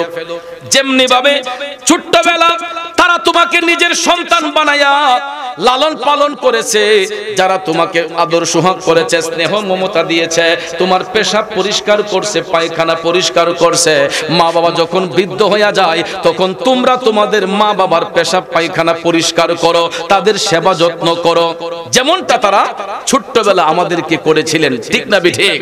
আমরা 1 বছরের শিশু, 2 বছরের শিশু প্রস্রাব করে পানি নিতে পারি নাই, পায়খানা করে পানি ব্যবহার করতে পারি নাই। দুধের শিশু দেখা যায় বিছানায় প্রস্রাব করেছে, পায়খানা করে দিয়েছে। অনেক সময় দেখা যায় অন্য একজন লোক গিয়ে নাকের মধ্যে কাপড় ধরছে, কিন্তু দেখা যায় নিজের মা নাকে কোনো আতর দেয় নাই, রুমের মধ্যে কোনো এয়ার ফ্রেশনার ব্যবহার করে নাই, উভয় হাত দিয়ে ওই মা সন্তানের পেশাব পরিষ্কার করছে, পায়খানা পরিষ্কার করছে। কথা বলেন ঠিক না ঠিক? আরে হাতে পায়ে তেল মাইখা মাই দিল শক্ত করি, প্রসাব পায়খানায় আমি মায়ের কোলে করি, তবু না আমার রাগ হইল ভিজলো গুয়ে মুতে, আমারে শুকনায় রাখিয়া মাই থাকে ভেজাতে। আরে অসুখ হইলে দেখি চায়া আমার মাই রইছে বিছানায় বহিয়া রে, বলে আমায় আল্লাহ যাও গো লইয়া সন্তানের নিও না, দুঃখের দরদি আমার জনম দুঃখী মা, দুঃখের দরদি আমার জনম দুঃখী মা। কথা বলেন ঠিক না বিঠে? সন্তান যদি রোগাক্রান্ত হয়, সন্তান যদি অসুস্থ হয়, দেখবেন মা বাবারা যায় নামাজ বিছাই আল্লাহর কাছে দোয়া কইরা কয়, আল্লাহ গো আমারে নিয়া যাও, আমার সন্তানটারে তুমি সুস্থ করে দাও, আল্লাহ আমারে নিয়ে যাও, আমার সন্তানটারে সুস্থ করে দাও। আব্বা এটারই বলে মা, এটারই বলে বাবা। যেই বাবা যেই মা নিজের জীবনটাকে বাজি রেখে সন্তানের ভবিষ্যৎ সুন্দর রাখার চেষ্টা করে, আর আমরা কেমনে বড় হইয়া ওই মা বাবার মনে কষ্ট দেই। যুবক পায়ে হাত ধরে বলবো রে, পৃথিবীর সব কিছু নিয়ে বাঁক বাটোয়ারা হয়, মা বাবার নিয়ে কোনোদিন বাঁক বাটোয়ারা করবেন না। কারণ তো নিজের গায়ের চামড়া দিয়া তাদের জুতা বানাইয়া দিলেও পৃথিবীর কোন সন্তান মা বাবার ঋণ শোধ করতে পারবে না। কথা বলেন ঠিক কিনা? নবীর একজন সাহাবী আমার দয়াল নবীর কাছে আসলো, আয়েশা বলতেছে, ইয়া রাসূলুল্লাহ আমার মা তো মুশরিক, আমার মা বেদিন, নবী গো আমি তো আপনার উপর ঈমান এনেছি, আমি কালেমা বিশ্বাস করি, ইয়া রাসূলুল্লাহ এখন কি আমি আমার মার সাথে ভালো ব্যবহার করব না খারাপ ব্যবহার করব? অথচ দেখেন ছেলেটা নবীর পক্ষে আসছে, মাটা নবীর পক্ষে আসে নাই, মা বেদিন, ছেলে দিনে আসলো, বলতেছি ইয়া রাসূলুল্লাহ আমি আমার মায়ের সাথে সৎ ব্যবহার করব না দুর্ব্যবহার করব? আমার মদিনার কামলিওয়ালা নবী, মায়ার নবী, দয়ার নবী ডাক দিয়া কই, উম্মত অবশ্যই অবশ্যই তুমি তোমার মার সাথে সৎ ব্যবহার করবা। কেন? কারণ সে তোমার গর্ভধারিণী মা, যার পেটের মধ্যে তুমি 10 মাস 10 দিন ছিলা, ওই মাকে কষ্ট দিয়েছ, ওই মাকে আঘাত করেছ। এ সন্তান তুমি যখন মায়ের পেটের মধ্যে ছিলা, তোমার মা তোমাকে গর্ভে ধারণ করে ঠিক মতো খাইতে পারে নাই, ঠিক মতো ঘুমোতে পারে নাই। যখন তোমার বয়স 7 মাস 8 মাস হয়ে গেছে মায়ের পেটের ভিতরে, তখন তোমার মায়ের পেটটা আস্তে আস্তে সামনের দিকে চলে গেছে। অনেক সময় দেখা যায় সন্তান যখন মায়ের পেটের মধ্যে বড় হয়, 7 মাস 8 মাস যখন পার হয়, অনেক মা বোনদের দেখবেন হাতের মধ্যে পানি এসে যায়, মুখের মধ্যে পানি এসে যায়, 2টা পা দেখবেন কলা গাছের মতো ফুলে যায়। একটা সন্তান জন্ম দেওয়া কত যে কষ্ট, যেই মা নিজের গর্ভে সন্তান ধারণ করেছে ওই মাটাই বুঝতে পারে সন্তান যে কেমন জিনিস আর সন্তান জন্ম দেওয়া যে কত কষ্ট। বন্ধুরা আমার, বাবাজিরা আমার, হাদিস শরীফের মধ্যে মদিনার কামলিওয়ালা নবী, মায়ার নবী, দয়ার নবী বলেছেন, একটা সন্তান যখন মায়ের লজ্জাস্থান দিয়া দুনিয়াতে ভূমিষ্ঠ হয়, ওই সন্তান মায়ের কলিজার মধ্যে এমন দুইটা আঘাত করে রে, পৃথিবীটা কিয়ামত হলে যেই রকম মনে হয় মায়ের কাছে ঠিক সেই রকম মনে হয়। আল্লাহু আকবার। মায়েরও প্রসবের কালে বুক বেসে যায় নয়ন জলে রে, ও মা সন্তানের লইয়া কুলে ভুলে প্রসব যন্ত্রণা, দুঃখের দরদি আমার জনম দুঃখী মা, গর্ভধারিণী মা, জনম দুঃখিনী মা, দুঃখের দরদি আমার জনম দুঃখী মা। কথা বলেন ঠিক কিনা? এ কনিকার যুবক বন্ধুরা, এখনো যদি তুমি রাত্রে 12টা 1টা পর্যন্ত বাহিরে থাকো, ঘরে আইসা দেখবা সবাই ঘুমায়া গেছে, একটা বন্ধু তোমার জন্য জাগনা থাকবে, ওই বন্ধুটার নামই হচ্ছে মা। ঠিক কিনা কোন? রাত 2টা হয়, 2:30 হয়, আপনি এখান থেকে সিলেটে যান, ঢাকা যান, একদিন যদি আসতে দেরি হয়, আপনারা লক্ষ্য করে দেখবেন ওই ব্যক্তিটা পাগলিনীর মতো হইয়া যায়, আমার জাদু কোথায় রে। একটু পর পর দেখবেন মোবাইলের মধ্যে রিংটং বাজাবে, আমার ছেলেটা কোথায়, আমার ছেলে এখনো আসতেছে না কেন। কিন্তু ওই মা যেদিন হারাইয়া যাইব, দেখবেন রাত 1টা 2টা 3টা রাত পার হইয়া গেলেও একটা মানুষও খবর নেওয়ার মতো সময় থাকবে না। কথা বলেন ঠিক না বিঠে? বন্ধুরা আমার, বাবাজিরা রে, এই জন্য দয়াল নবী বলেছেন, সন্তানটা মায়ের পেটে যখন 10 মাস 10 দিন থাকে, অনেক মা ঠিক মতো খাইতে পারে না, ঘুমাতে পারে না, বিছানার মধ্যে উপুত হয়ে শয়ে, একবার ডান করেটে যায়, বাম করেটে যায়, মায়ের ভিতরে শান্তি নাই, বাচ্চা পেটের মধ্যে নড়াচড়া করে, কিন্তু ভূমিষ্ঠ হওয়ার সময় বাচ্চাটা যে আঘাত করে, পৃথিবীটা কিয়ামত হলে যেই রকম মনে হয়, আমার নবী বলেছেন ওই মায়ের কাছে তখন ঠিক সেই রকম মনে হয়। এরপরে দেখেন, এত আঘাত দেওয়ার পরেও সন্তানের মুখটা মা দেখার সঙ্গে সঙ্গে একটা মুস্কি হাসি মারে। ঠিক না ঠিক? এত কষ্ট দেওয়ার পর বাচ্চাটারে যখন দেখে, ওই বাচ্চা দেখে কালো না ফর্সা, শ্যাম বর্ণ না উজ্জ্বল বর্ণ, এইদিকে মা তাকায় না, বাচ্চার মুখে তাকাইই দেখবেন মার কষ্ট মাখা মুখের মধ্যে একটা মুস্কি হাসি থাকে। কথা বলেন ঠিক কিনা? আর ওই মাঠারে বড় হয়ে আমরা কষ্ট দেই, আঘাত করি। হে ভাই, কথাটা এই কারণে বলছি, আমি গত মাসখানেক আগে আপনাদের নবীনগরে বলিবাড়ি একটা গ্রাম আছে না, বলিবাড়ি গ্রামে যখন গেছি, তখন আমি আমার এক ভক্তের বাসায় রইলাম। সকালবেলা 10টা কি 10:30 হবে, হঠাৎ করে দেখি আমার পাশের রুমে একটা কান্নার শব্দ শোনা যায়। তো কিছুক্ষণ পরে উনি বলতেছে যে হুজুরকে একটু ডাকেন না, ডাকেন না। তো আমি তো ঘুমে, সকাল ফজরের নামাজ পড়ে ঘুমাইলাম, তো আমাকে এসে ডাকতেছে, কয় হুজুর একজন দেখা করবে আপনার সাথে, উঠেন। তখন আমি উঠলাম, উঠার পরে বললাম আসেন। তখন ভদ্র মহিলা আসলেন, আমার মার বয়সী হবে, বৃদ্ধ মহিলা, আমার মার বয়সী। আমাকে দেখেই উনি কান্না শুরু করে দিলেন। জিজ্ঞেস করলাম, মাগো কি ব্যাপার? আমি তো আপনার কান্নার শব্দ পাশের রুম থেকেই শুনতে পেয়েছি। মা কান্নার গতিটা বাড়াইয়া দিল। জিজ্ঞেস করলাম, মাগো কেন কান্না করতেছেন? কি আপনার মনে কষ্ট? কয়ে বাজান, 5টা বছর ধরে আমার 2টা ছেলে আমারে মা কইয়া ডাকে না। জিজ্ঞেস করলাম, তাদের বাবা কোথায়? ভদ্র মহিলা বললেন, ছেলের বাবা বহু বছর আগেই মারা গেছে, খুব ছোট থাকতে ছেলেটিরে ফালাইয়া তার বাবা মারা গেছে। 3টা বাচ্চারে খুব কষ্ট কইরা মানুষ করছে হুজুর, আমার একটা মেয়ে 2টা ছেলে। হুজুর ছোট্ট মেয়েটা যখন ছোট ছিল তারে কোলে রাইখা তার বাবা মারা গেছে, অনেক কষ্ট কইরা ছেলেগুলারে হুজুর মানুষ কইরা 2টা ছেলে বিদেশে গেছে হুজুর। 5 বছর ধরে ছেলে 2টা একটাও কথা বলে না। জিজ্ঞেস করলাম কারণটা কি? কারণটা হলো তার উপযুক্ত বোনের বিবাহ দিবে। এখন ভাইরা বলতেছে আমাদের বেতন ভালো না, রুজি ভালো না, টাকা দিতে পারতাম না। উপযুক্ত বোনকে বিবাহ দিবে, দেখা যায় টাকা দিতে পারে না।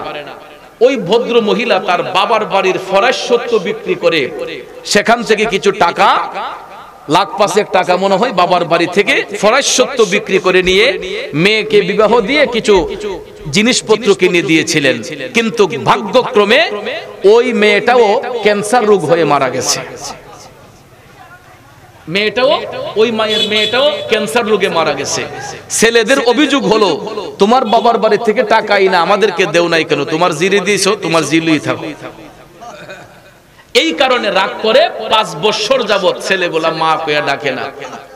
আমি বললাম, মা গো, তুমি তাদেরকে অভিশাপ দিও না। এই কথাটা বলতে না বলতেই মা কই, না না হুজুর, আমি আমার ছেলেদেরকে অভিশাপ দেই না, আমি তাদের জন্য এখন মন ভরে দোয়া করি, নফল নামাজ পড়ে দোয়া করি আমার ছেলেগুলা যেন ভালো থাকে। হুজুর, আমি টাকা চাই না, সম্পদ চাই না হুজুর, আমার কথা হলো আমার ছেলেগুলা যেন আমার একটু মা কইয়া ডাক দেয়। এই কথাটা মা কখন বলে জানো নি রে যুবক? 10 মাস 10 দিনের প্রসব ব্যথার কথা যখন মায়ের মনে হইয়া যায়, তখন মা পাগলিনীর মতো হইয়া যায়, সন্তান সন্তান কইয়া কান্দে। এই জন্য যুবক, ওই মায়ের চোখের পানি দেখা আমি মারে বলছিলাম, মা তুমি তাদেরকে অভিশাপ দিও না। মা কই, না হুজুর, আমি অভিশাপ দেই না, আমি এখনো আমার জাদুদের জন্য দোয়া করি, আল্লাহ যেন তাদেরকে সব সময় ভালো রাখে, যেখানে থাকে তারা যেন ভালো থাকে। হুজুর, যদি আমার একটাবার মা কইয়া ডাকে তাইলেই শান্তি। অথচ দেখেন, এই ঘরের স্ত্রী মাসটা শেষ না হতেই দেখবেন টেলিফোন দিয়া বলবে, তাড়াতাড়ি টাকা পাঠাও, সংসারের খরচ নাই। ঘরের স্ত্রী টেলিফোন দিয়ে বলবে, টাকা পাঠাও। আপনার রুজি আছে না নাই এই কথা জিজ্ঞেস করবে না, শরীরটা সুস্থ আছে না নাই এই কথা জিজ্ঞেস করবে না, এর আর দরকার টাকা। কথা কোন ঠিক কিনা? আর মা টেলিফোন দিলে আগে বলে, ফুত তোর শরীরটা ভালো নেই, পুত্রে খাওয়া দাওয়া ঠিক আছে নি, ও ফুত বেশি কষ্ট করিস না, শরীরটার একটু আরাম দিস। কথা কোন ঠিক কিনা? ঘরের স্ত্রী কখনো আপনাকে কথা বলবে না।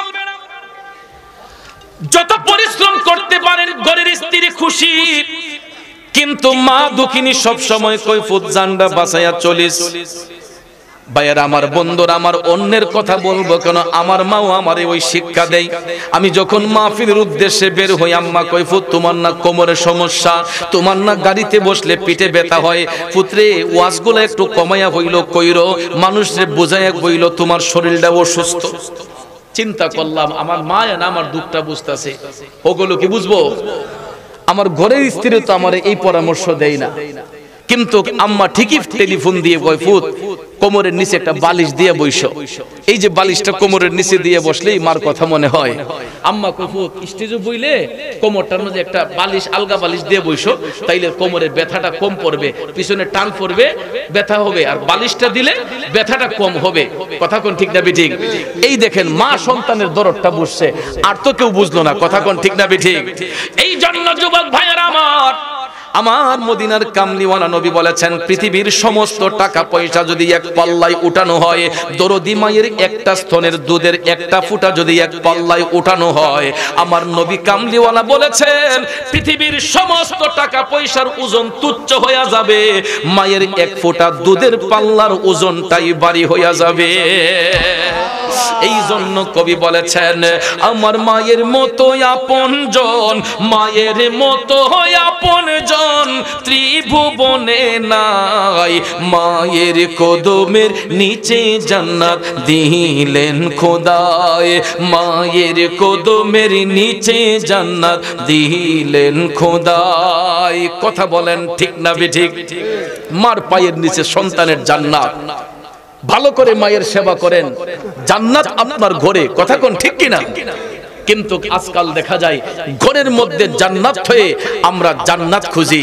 বন্ধু, যেই ঘরে বাবা থাকে, আমার নবী বলেছেন ওই ঘরে আল্লাহর রহমত থাকে, যেই ঘরে মা থাকে ওই ঘরে আল্লাহর জান্নাত আছে। কথা কোন ঠিক কিনা? আমার ভাই আব্দুল কাইয়ুম সরকার সাহেব, হাজী আব্দুল কাইয়ুম সরকার সাহেব কোটি কোটি টাকার মালিক আল্লাহ বানাইলো, কিন্তু আজকে হয়তো মনটা কান্দাই রে। আব্বা যদি থাকতো, আমি আব্দুল কাইয়ুমের দিকে তাকাইলে কত মায়া লাগতো। আব্বা যদি থাকতো আব্বারে নিয়ে মক্কা শরীফ দেখাইতাম, মদিনা শরীফ দেখাইতাম। আব্দুল কাইয়ুম সরকার সাহেব এখন চোখের পানি চাইরা কান্দে। আজকে যদি আমার আব্বা থাকতো, বাড়ির মধ্যে যেই বিল্ডিংটা বানাইলাম, কত আরামে আমার আব্বা ঘুমাইতো, কত দামি দামি এসি লাগাইয়া দিত, কথা কোন ঠিক কিনা? কিন্তু এমন দেশে আব্বা চলে গেছে রে, এমন দেশে মা চলে গেছে রে, যেই দেশের মধ্যে কোনো এসি লাগানো যাবে না, বক্স পালং দেওয়া যাবে না, খাট পালং দেওয়া যাবে না, কথা কোন ঠিক কিনা? বন্ধুরা আমার, বাবাজিরা, এই জন্য দেখেন আজকে কোটি টাকার সম্পদ থাকলেও ঘরের মধ্যে অমূল্য রত্ন নাই, মা নাই, বাবা নাই। এই জন্য দেখছেন চোখের পানি চাইরা মা বাবার কথা স্মরণ কইরা কান্না করতেছে। আমার প্রধান অতিথির চোখের মধ্যে পানি ঝরতেছে গো। আমি দেখেছি মদিনা শরীফের মধ্যে যাইয়া, আমার নবীর রওজা পাকের দিকে তাকাইয়া, আমার মেমর মাইনু ভাই আমরা একসঙ্গে গেছিলাম, চোখের পানি চাইরা মা বাবার কথা কইয়া কান্দে। একটা ভাই মারা গেল, ভাইটার কথা কইয়া কান্দে। এই যে স্বজন হারা বেদনা, যারা হারায় তারাই বুঝতে পারে রে। আজকে আমার আব্দুল হান্নান ভাই বাবা হারাই এতিম, বাড়িতে আসছে, ঘরের মধ্যে সব কিছু পাইতেছে, কিন্তু ঘরের মধ্যে যাইয়া মুখটা বইরা আব্বা কইয়া ডাকতে পারে না, কথা কোন ঠিক কিনা? এই প্রবাসী ছেলেগুলা দেশের মধ্যে আসলে কত আনন্দ পাইতো যদি ঘরে বাবা থাকতো, মা থাকতো। আজকে আব্দুল হান্নান ভাই ঘরে আইসা বাবারে খুঁজা পায় না। বন্ধুরা আমার, বাবাজিরা, ওই বাবা এমন দেশে গেছে গো, যেই দেশে যাবার গাড়ি আছে, আসার কোনো গাড়ি নাই, ঠিক না বেঠিক? ওই দেশটার মধ্যে যাবার গাড়ি থাকে, কিন্তু আসার কোনো গাড়ি নাই, কথা কোন ঠিক না বেঠিক? আর ওই দেশে যেই গাড়ি দিয়া যায়, ওই গাড়িতে প্যাসেঞ্জারও থাকে শুধু একজনই, কথা কোন ঠিক কিনা? আপন দেশে গেলে প্যাসেঞ্জারও গাড়ির মধ্যে একজন, চারজন হয়তো কাঁধে নিয়ে গাড়িটা নিয়ে যায়। এটা তো রাস্তা দিয়ে হেঁটে হেঁটে যাইতে পারে না, চাক্কা দিয়ে দৌড়ে যেতে পারে না। চারজনে কাঁধের মধ্যে নিয়ে যখন স্টেশনে পৌঁছাইয়া দেয়, এই কনিকারার গুরুস্থানে, এটা হলো কবরবাসীদের স্টেশন, কথা কোন ঠিক কিনা? এখানে গিয়ে গাড়িটা পার্কিং করে লাশটাকে সাদা মার্কিন কাপড় দিয়ে পেছাইয়া কবরের মধ্যে যখন শোয়া রাখে, তিনটা ছেলে যদি বাবার থাকে, সবাই বলে ওরে তোরা তিন ভাই তোর বাপরে কবরে শোয়া দে, ঠিক না বেঠিক? তিনটা ছেলে ঠাস করে নেমে যায়, চোখের পানিগুলা গড়াইয়া গড়াইয়া পড়ে, সাদা মার্কিন কাপড় দিয়ে বাবারে পেছাইয়া দেখা যায় তিনটা ভাই কবরে নাইমা বিসমিল্লাহি ওয়া আলা মিল্লাতি রাসূলুল্লাহ বলে কবরের মধ্যে শুয়াইয়া, পার থেকে যখন মানুষগুলা চতুর্দিক থেকে বাঁশগুলা দেয়, দেখবেন বাঁশগুলা দিয়ে কবরের ছিদ্রগুলা বন্ধ করতে করতে জায়গা যখন আস্তে আস্তে কমে, একজন উঠে যায়, আরেকটু কমে আরেকজন উঠে যায়, শেষ পর্যায়ে পায়ের কাছে আসলে দেখবেন ওই ছেলেটাকেও টান দিয়ে দুইজন উঠে দেয়। আর যাইতে থাকতে হবে না, এখন উইঠা দিয়ে দাও বাঁশগুলা। বাঁশগুলা দেওয়ার পরে দেখবেন কবরটা মোটামুটি অন্ধকার হয়ে যায়। তারপরে দেখবেন এটার উপরে আবার চাষ বিছাইয়া দেয়, কথা বলে চাষ বিছাইয়া দেওয়ার পরে কয় মুখ রে তোর আব্বার কবর মাটিটা ফুট তুই আগে দে। তিনটা ভাই মিলে বাবার কবরের মধ্যে প্রথম মাটিটা দিল, চোখের পানি ছেড়ে কান্না করলো। বাবার কবরের উপরে মাটি দিল, কবরটা অন্ধকার হয়ে গেল। 40 কদম দূরে আইসা ইমাম সাহেব হুজুর কয় সবাই একবার সূরা ফাতিহা, 3 বার সূরা ইখলাস ইস্তেগফার করে দুরূদ শরীফ পড়ে, মিনাজ শরীফ পড়ে, দেখবেন মুনাজাত করে সজনরা যার যার মতো করে বাড়িতে চলে যায়। সন্তানগুলো চোখের পানি ছাইরা কান্দা কান্দা ঘরে চলে আসে।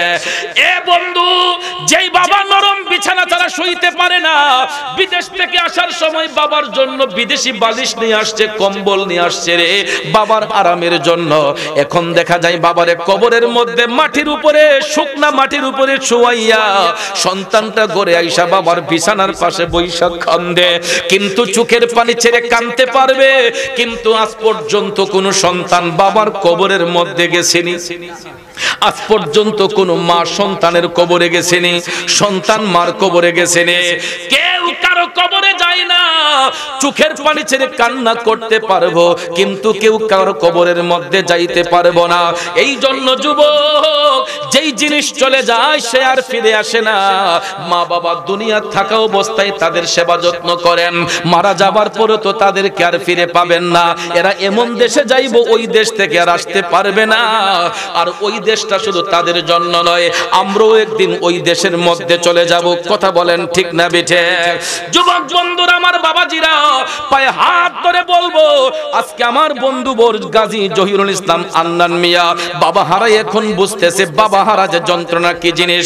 এই জন্য বিদেশ থেকে বাংলাদেশে আইসা ওই বাবার আত্মার মাগফিরাতের জন্য আজকের এই ইসালে সওয়াব ওয়াজ ও দুয়ার মাহফিলের ব্যবস্থা করেছে, ঠিক কি না?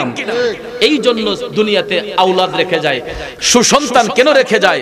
তারা ইন্তেকালের পরে তাদের আওলাদরা তাদের আত্মার মাগফিরাত কামনা করবেন। শতকরা 90% রোগী, শতকরা 90% রোগী গেলে ডাক্তার সাহেবরা বলে যে এটা এই মুহূর্তে 24 ঘন্টার ভিতরে সিজার করন লাগবে, নাহলে রোগী মরে যাবো, নাইলে মারে বাঁচানো যাবো, নাইলে বাচ্চারে বাঁচানো যাবো, দুইজনের একজন ঠিকবো, নাইলে কেউ ঠিকতো না।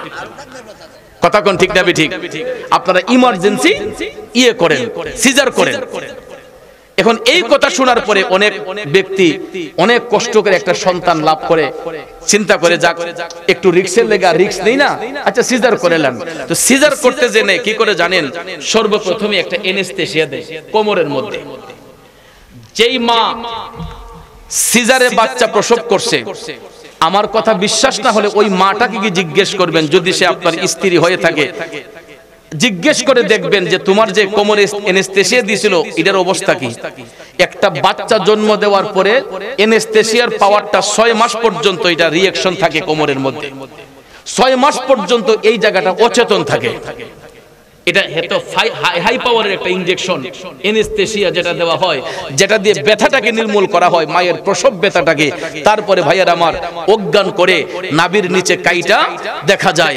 সন্তানকে খালাসি করার পরে আবার এটাকে এই কসমেটিক সার্জারি করার পরে দেখা যায় 40 দিন পরে যদি হালকা সুস্থ হয়, সাংসারিক কাজ তো করতে হয়, একটা ভাতের ডেক আলগে দিতে পারে না, ঘরটা ঝাড়ু দিতে পারে না, নুই একটা কাজ করতে পারে না। কথা কোন ঠিক না ঠিক? আর আমার আল্লাহর কুদরতি ভাবে আমার আল্লাহ রাব্বুল আলামিন যেইভাবে সন্তান দেওয়ার কথা ওই সিস্টেমে যখন হয়, আপনি দেখবেন বাচ্চা হওয়ার পরে বিকাল বেলায় মা পাকঘরে গিয়ে রান্না করতে পারে। নরমাল ডেলিভারি হলে দেখবেন সকালে বাচ্চা যদি হয়, বিকাল বেলা ওই ভদ্র মহিলা ঘরের সাংসারিক কাজ করতে পারে। কথা বলেন ঠিক না ঠিক? আর সিজারের বাচ্চাগুলা হলে আপনারা দেখবেন 1 মাস 2 মাস পর্যন্ত ওই ভদ্র মহিলা একটা ভাতের ডেক্সি পর্যন্ত আলগানের সুযোগ হয় না। কথা কোন ঠিক না ঠিক? তো ভাইয়েরা আমার, সন্তান বাঁচাইবার মালিক কে? সন্তানকে রক্ষা করার মালিক কে? ডাক্তার সাহেব কি সন্তানকে রক্ষা করতে পারবে? তারা তো আছে শুধু এইটার দান্দায়। কথা বলেন বন্ধুরা আমার, বাবাজিরা আমার, চেষ্টা তো করবে, ডাক্তার সাহেবরা তো চেষ্টা করবে যে নরমাল ডেলিভারি হয় কিনা। আমি কিন্তু আবার ডাক্তার সাহেব বদনাম করছি না, আমি এটাই পরামর্শ দেব যে প্রথমে রোগীকে চেষ্টা করতে হবে একটা বাচ্চা যাতে মায়ের গর্ভ থেকে নরমাল ভাবে ডেলিভারি হয়। এটা হলে পরে ওই মাটাও প্রসব ব্যথা কি জিনিস এটা বুঝতে পারবে, তার বাচ্চার প্রতি দরদ থাকবে। আর সিজারের মাধ্যমে বাচ্চা হলে পরে দেখবেন ওই বাচ্চার প্রতি অনেক মার দরদ থাকে না।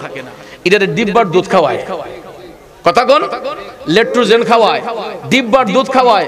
খাওয়ানোর পরে মায়ের স্তন থেকে ফিগার নষ্ট হয়ে যাবে। বিদেশি বাইসাবো কয় দিক তোমার শোল কলা নষ্ট করো না। কথা কোন ঠিক না ঠিক? মায়ের স্তনের দুধ পান না করায়া দেখা যায় তাকে ডিবির দুধ খাওয়াইতে খাওয়াইতে এই বাচ্চার পেটে ফুড পয়জন হয়। এটার মধ্যে যত্নের অভাব হয়। অনেক সময় দেখা যায় হাসপাতালে নিতে নিতে দেখা যায় বাচ্চা এটা রোগাক্রান্ত হয়ে অল্প বয়সে চোখের সমস্যা হয়, হাতের সমস্যা হয়। আর আরেকটা জিনিস ভাইয়ার আমার, বর্তমান যুগের মা বোনরা যেটা করতেছেন, আপনারা বাচ্চা জন্ম দেওয়ার পরে ছোট্ট বাচ্চার হাতে একটা মোবাইল ধরে দেয়, যে মোবাইলটা দিলে বলে কাম দে না। কথা কোন ঠিক না ঠিক? ইডার মাঝে কার্টুন ছাইরা দেয়, কার্টুন ছাইরা দেয়। এরপরে বিভিন্ন ধরনের আপনার প্রতিচ্ছবি, এই আপনার অনেকগুলা কার্টুন দেখবেন, বিকৃতি কার্টুন, যেগুলা জিন ভূতের কার্টুন, অনেকগুলা দেখা যায় ডর ভয়ের কার্টুন, কুকুর বিড়ালের কার্টুন, এগুলা দেখবেন। এগুলা বাচ্চারা মোবাইল ফোনে দেখে দেখে হঠাৎ করে ঘুমাইছে, হাতটা দেখবেন বাচ্চা ঘুমের মধ্যে কাইপা উঠে। কারণ এই যে সারাক্ষণ এটা নিয়ে ব্যস্ত থাকে, ঘুমের ঘরে থাকলে দেখা যায় ওই বাচ্চা স্বপ্নের মধ্যে সে ভয় পায়। কথা কোন ঠিক না ঠিক? তারপরে দেখবেন কান্না করে উঠে, অনেক সময় বাচ্চা ভয় পেয়ে যায়। আমি বিনয়ের সহিত আমার মা বোনদেরকে বলবো, আমরা যখন ছোট্ট ছিলাম বাচ্চারা কান্না করবে, আমরাও তো কান্না করছি, করার পর কি হয়েছে, আমাদের মা আমাদেরকে কোলে নিছেন, নেয়ার পরে কি বলছেন, সুবহানাল্লাহ ওয়ালহামদুলিল্লাহ লা ইলাহা ইল্লাল্লাহ লা ইলাহা ইল্লাল্লাহু লা ইলাহা ইলাহা, এই যে একটা দুইটা জিকিরের জল দিছে শরীরের মধ্যে, বা দুরূদ শরীফ দিয়া আল্লাহুম্মা সাল্লি আলা সাইয়্যিদিনা মুহাম্মাদ নাবিয়ানা শাফিয়ানা মাওলানা। এই যে দেখেন দুরূদ শরীফ মা যখন পড়ছে, ওই বাচ্চাটা আস্তে করে মার কোলে ঘুমাইয়া গেছে। কথা বলে ওই বাচ্চার কান্না করে নাই। এই জন্য ভাইয়ার আমার, আমি মা বোনদেরকে যদি কেউ আমার আলোচনা শুনে থাকেন, বিনয়ের সহিত বলবো, মাগো আপনার বাচ্চার ভবিষ্যৎটা আপনি নিজে নষ্ট করবেন না। আপনি একটু আরামের জন্য আপনার বাচ্চার ভবিষ্যৎটা এই মোবাইল ফোন দিয়ে আপনি নষ্ট করে দিবেন না। কারণ এই মোবাইল ফোনের কয়েকটা সমস্যা হলো বাচ্চাদের। আমরা যারা এখন মোটামুটি আমরা তো সাংসারিক জীবন কাটাচ্ছি, কথা কোন ঠিক না? আমরা প্রয়োজনের তাগিদে মোবাইল ব্যবহার করি, ওভার এক্সেস করি না। আমার ভাই আজি আব্দুল কাইম সরকার সাহেব, মেয়র মাইনুদ্দিন মাইনু সাহেবের পকেটে দেখেন অ্যান্ড্রয়েড, আইফোন, দামি দামি বাংলাদেশের সবচেয়ে, পৃথিবীর সবচেয়ে দামি দামি ফোনগুলা ইউজ করতেছেন, কিন্তু এগুলা ব্যবহার করার সময় নাই। ফোন রিসিভ করে তো কুল করন যায় না, এটা নিয়ে গবেষণা করব কোন সময়, কথা কোন ঠিক না? আমরা যদিও মোবাইল ফোন ইউজ করি, আমাদের এত পর্যাপ্ত পরিমাণ সময় নাই এই মোবাইল নিয়ে ঘাটাঘাটি করা, ফেসবুকে ঢুইকা থাকা, ইউটিউবে ঢুইকা থাকা, টিকটকে ঢুইকা থাকার সময় আমাদের হাতের মধ্যে নাই। কারণ মেয়র সাহেব বলেন, আমার এই হাজী আব্দুল কাইম সরকার সাহেব বলেন, আমি অধমের কথা বলি, আমি তো সময়ই পাই না কোন সময় ফেসবুকে ঢুকবো। কিন্তু এই সমাজের মধ্যে কিছু অকাম আছে, এদের আমি আকামলা কই। বাফের হোটেলে খায়, খায়া সারা দিন মোবাইলে পড়ে থাকে, কই থেকে খাওয়ান আসতেছে, কিভাবে আসতেছে, এটার কোনো খবর নাই। আর সারা দিন মোবাইলের মধ্যে পড়া টিকটক, ফেসবুক, ইউটিউব ইত্যাদি শুধু গীবত আর মানুষের নিন্দা, এগুলা করতে করতে নিজেও নষ্ট হইতেছে, তার পরিবারকেও অশান্তির আগুনে জ্বালাইতেছে। কথা কোন? শতকরা 80% পরিবার এখন এই অশান্তির আগুনে জ্বলতেছে। বাবার হোটেলে খানা তো, এই জন্য সংসার দিয়ে দরদ নাই, টান নাই, চিন্তা নাই, সারাদিন ফেরারি ঘোরাগাড়ি, আর দেখা যায় পরের কান্দে কেমনে বন্দুক দিয়ে শিকার করা, এই সমস্ত ধান্দা বান্দা নিয়ে ব্যস্ত। কথা বলেন ঠিক না ঠিক? কিন্তু আমাদের এই সময় নাই, এই মোবাইলে পড়ে থাকার সময় আমাদের হাতে নাই। কিন্তু ভাইয়ার আমার, আমরা প্রয়োজনের তাগিদে মোবাইল ব্যবহার করি, ওকে জুতে নয়। আর মা বোনদেরকে আমি বলবো, বাচ্চাদেরকে কোনোভাবেই মোবাইল ফোনটা দিবেন না। কারণ এটার সমস্যা হলো, মোবাইলের যে একটা স্ক্রিন পাওয়ার আছে, টাচ মোবাইলের যে পাওয়ারটা, এটা প্রথমত বাচ্চার চোখের নালীগুলার সমস্যা হয়। এটার পাওয়ারে অনেক সময় বাচ্চার স্কিনে প্রভাব পড়ে এবং তার ব্লাড সার্কুলেশন আস্তে আস্তে ড্যামেজ হয়ে যায়। কারণ সে যখন একটা বাচ্চা মানুষ, এর মোবাইলের মধ্যে কিন্তু এক ধরনের রাডার আছে, এটা ম্যাগনেটিক পাওয়ার, এটা ম্যাগনেট আছে বিদায় এটা টাওয়ারের সাথে কানেকশন, চুম্বক যেরকম ভাবে টাইনা নেয়, এই মোবাইলটার নেট কানেকশনটা টাওয়ার টাইনা নিচ্ছে, আর এটাতে কিন্তু আমাদের ব্লাড সার্কুলেশন ড্যামেজ করে দেয়। এটা বিজ্ঞানীরা গবেষণা করেছে, কোরআনও এটা বলেছে, হাদিস সুন্নাহও এটা বলেছে। চুম্বক যেই জিনিসটা, তো এটার মধ্যে ম্যাগনেটিক পাওয়ার আছে, যেটার দ্বারাতে আমাদের বাচ্চারা যখন এটা হাতে রাখে তাদের রক্ত চোষণ হয়ে যায়। আপনি শিশু হাসপাতালে গিয়ে দেখবেন অনেক বাচ্চার একটাই সমস্যা, এদের ব্লাড সার্কুলেশন ড্যামেজ এবং চোখের মধ্যে প্রবলেম। কারণ এরা ওভার এক্সেস মোবাইল ফোন নিয়ে সারাক্ষণ বসে থাকে, গেমস নিয়ে বসে থাকে, যেই কারণে বাচ্চাদের অল্প বয়সে এগুলার চোখ রাতকানা রোগ হয়ে যাচ্ছে, চোখের মধ্যে প্রবলেম হয়, হাই পাওয়ারের চশমা ব্যবহার করতে হয়। আমার কথাগুলো কি রাগ করতেছেন? তো এই জন্য আমরা যদি এখন আমাদের বাচ্চাগুলোকে গাইডনেস না করি, তাহলে তো এদের ভবিষ্যৎ অন্ধকার হবে। এরকম ভবিষ্যৎ যদি অন্ধকার হয়, আপনার সন্তান জন্ম দিয়ে লাভ হলো কোথায়? এই জন্য আমি মা বোনদেরকে বলবো, মাগো বাচ্চা জন্ম দেওয়ার সময় একটু সতর্কতা অবলম্বন করে ধৈর্য ধরবেন, দেখবেন আল্লাহ রাব্বুল আলামিন আপনার ঔরস থেকে নেককার সন্তান আল্লাহ পাক খুশি মনে দান করবে। আপনার শরীরের সুস্থতাও থাকবে, টেনশন করবেন না, ডাক্তার সাহেবের কথাই পরেই আপনি ঘাবড়িয়ে যাবেন না, আল্লাহর উপর ভরসা রাখবেন। আমার মার ঘরে আমরা 6টা ভাই বোন হইছি। কয়জন? এরকম তো আগেকার মা বোনদের ঘরের মধ্যে 4টা 5টা 6টা 8টা সন্তান তো ব্যাপারই ছিল না। কথা বলেন, আমার মার গড় আমরা 6 ভাই বোন হইছি।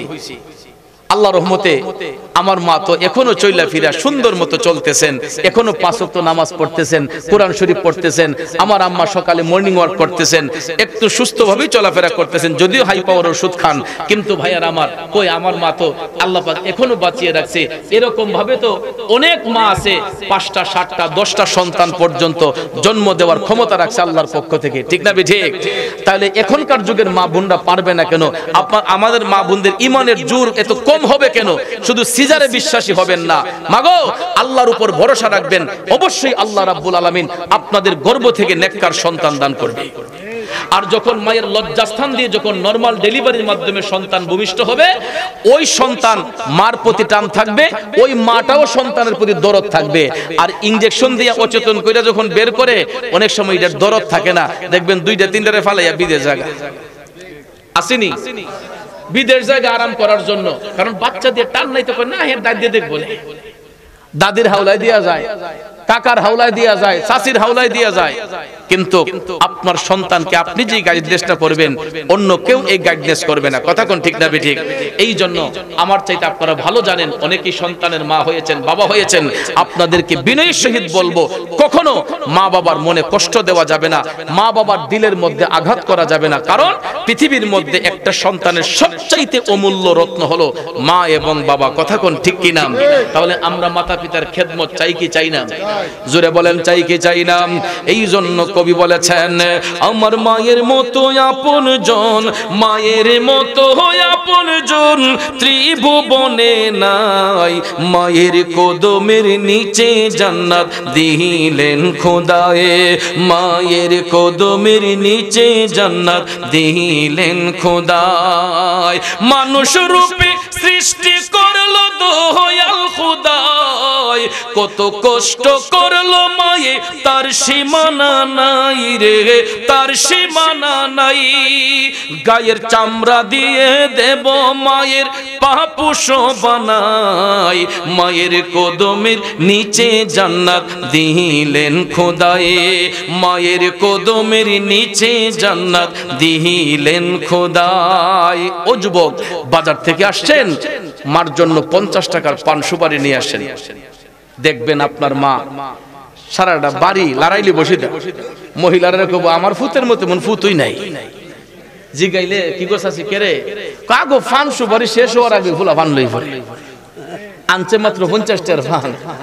বাজার থেকে আসতেছেন, 50 টাকার ওষুধ নিয়ে আসেন আব্বার লাগিয়া, যে আব্বা আপনার দি কাশি বাড়ছে, আপনার দি গ্যাস্ট্রিকের সমস্যা, আব্বা বড়ি ডাহান, দেখবেন এবার শ্বাসটলো বইয়া ফাউর উপরে ফাউ তুললা, মানুষ আইলে কব আমার ফুতের মতো এমন কোনো ফুতুই নাই, কিতাও ওষুধ শেষ হওয়ার আগে বলা ওষুধ লই পড়ে। কথা কোন ঠিক না ঠিক? এ যুবক, শুধু ওষুধ আর পান সুপারি নয়, আপনি এগুলা নাই নেন, ঘরে আইসা শুধু মনটা ভইরা বাবারে আব্বা কইয়া ডাক দিয়েন, মারে মা কইয়া ডাক দিবেন। এগুলা না দিলেও সন্তান যখন মা বাবাকে মহব্বত কইরা ডাক দেয়, মা বাবার মন খুশি হয়ে যায়। কথা বলেন, আল্লাহ যেন আমাদেরকে মাতা পিতার খেদমতকারী বানায়, আমিন কোন।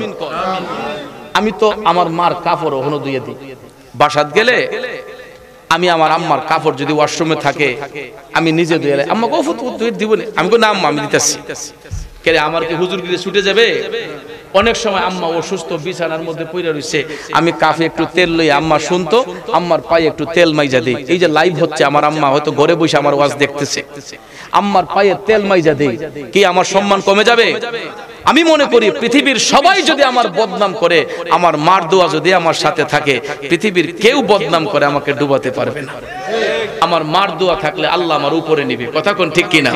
এরকম ভাবে আমি কেন, আপনারা সবাই যদি মারকে খেদমত করেন, মার দোয়া যদি সবার উপর থাকে, অবশ্যই আছে, আমি জানি সবার উপর মার দোয়া থাকলে কোন রাস্তায় আটকেবেন না। আমার তো কত জায়গা থেকে আইএমদা কাটালামো, সিরালামো, ফাইরালামো, এই কর্ম সেই কর্ম, কত ধরনের থ্রেড যে মোবাইলের মধ্যে আইয়ে, কিন্তু ইতারে আমি বুড়ি আঙ্গুল দেখাই, কারণ আমার বুক বড় সাহস, আমার মার দোয়া আমার সাথে আছে, আমার মার দোয়া আমার সাথে আছে। এই জন্য আমি পৃথিবীর কোন জিনিস আমি আসলে ভয় করি না, এক আল্লাহ রাসূল ছাড়া। আল্লাহ রসুল ছাড়া পৃথিবীতে কোনো জিনিস মরণের ভয় করে আমরা রাস্তাঘাটে চলি না বাবা, কারণ জন্মিলে মরণ একদিন আসেই, ঠিক না? জন্মিলে মরণ একদিন আসে। আমার মরণ কোথায় কোন জায়গায় হবে এটা আল্লাহ পাক তখনই লিখে রাখছেন, কথা কোন ঠিক না বেঠিক? কিন্তু একটাই কথা, যতদিন দুনিয়াতে বেঁচে থাকবো সত্যের পক্ষে কথা বলবো, হকের উপর অটল থাকার চেষ্টা করব, এবং আল্লাহর কাছে আরাধনা আল্লাহ যেন ঈমানের সহিত মরণটা দান করে, আল্লাহ যেন ঈমানের সহিত মরণ দান করে। মানুষ মাত্র ভুলের ঊর্ধ্বে কেউ নয়। আমি যে একদম দুধে দোয়া তুলসী পাতা সেটা নয়, আমার আখলাকে হয়তো ভুল ত্রুটি থাকতে পারে, আমার চরিত্রে ভুল ত্রুটি থাকতে পারে, এই জন্য প্রতিনিয়ত আল্লাহর কাছে সরি স্বীকার করে তওবা করে আল্লাহ গো আমাকে ক্ষমা করো। কিন্তু দেখেন দুনিয়ার মানুষ কেউ কাউরে ক্ষমা করতে চায় না।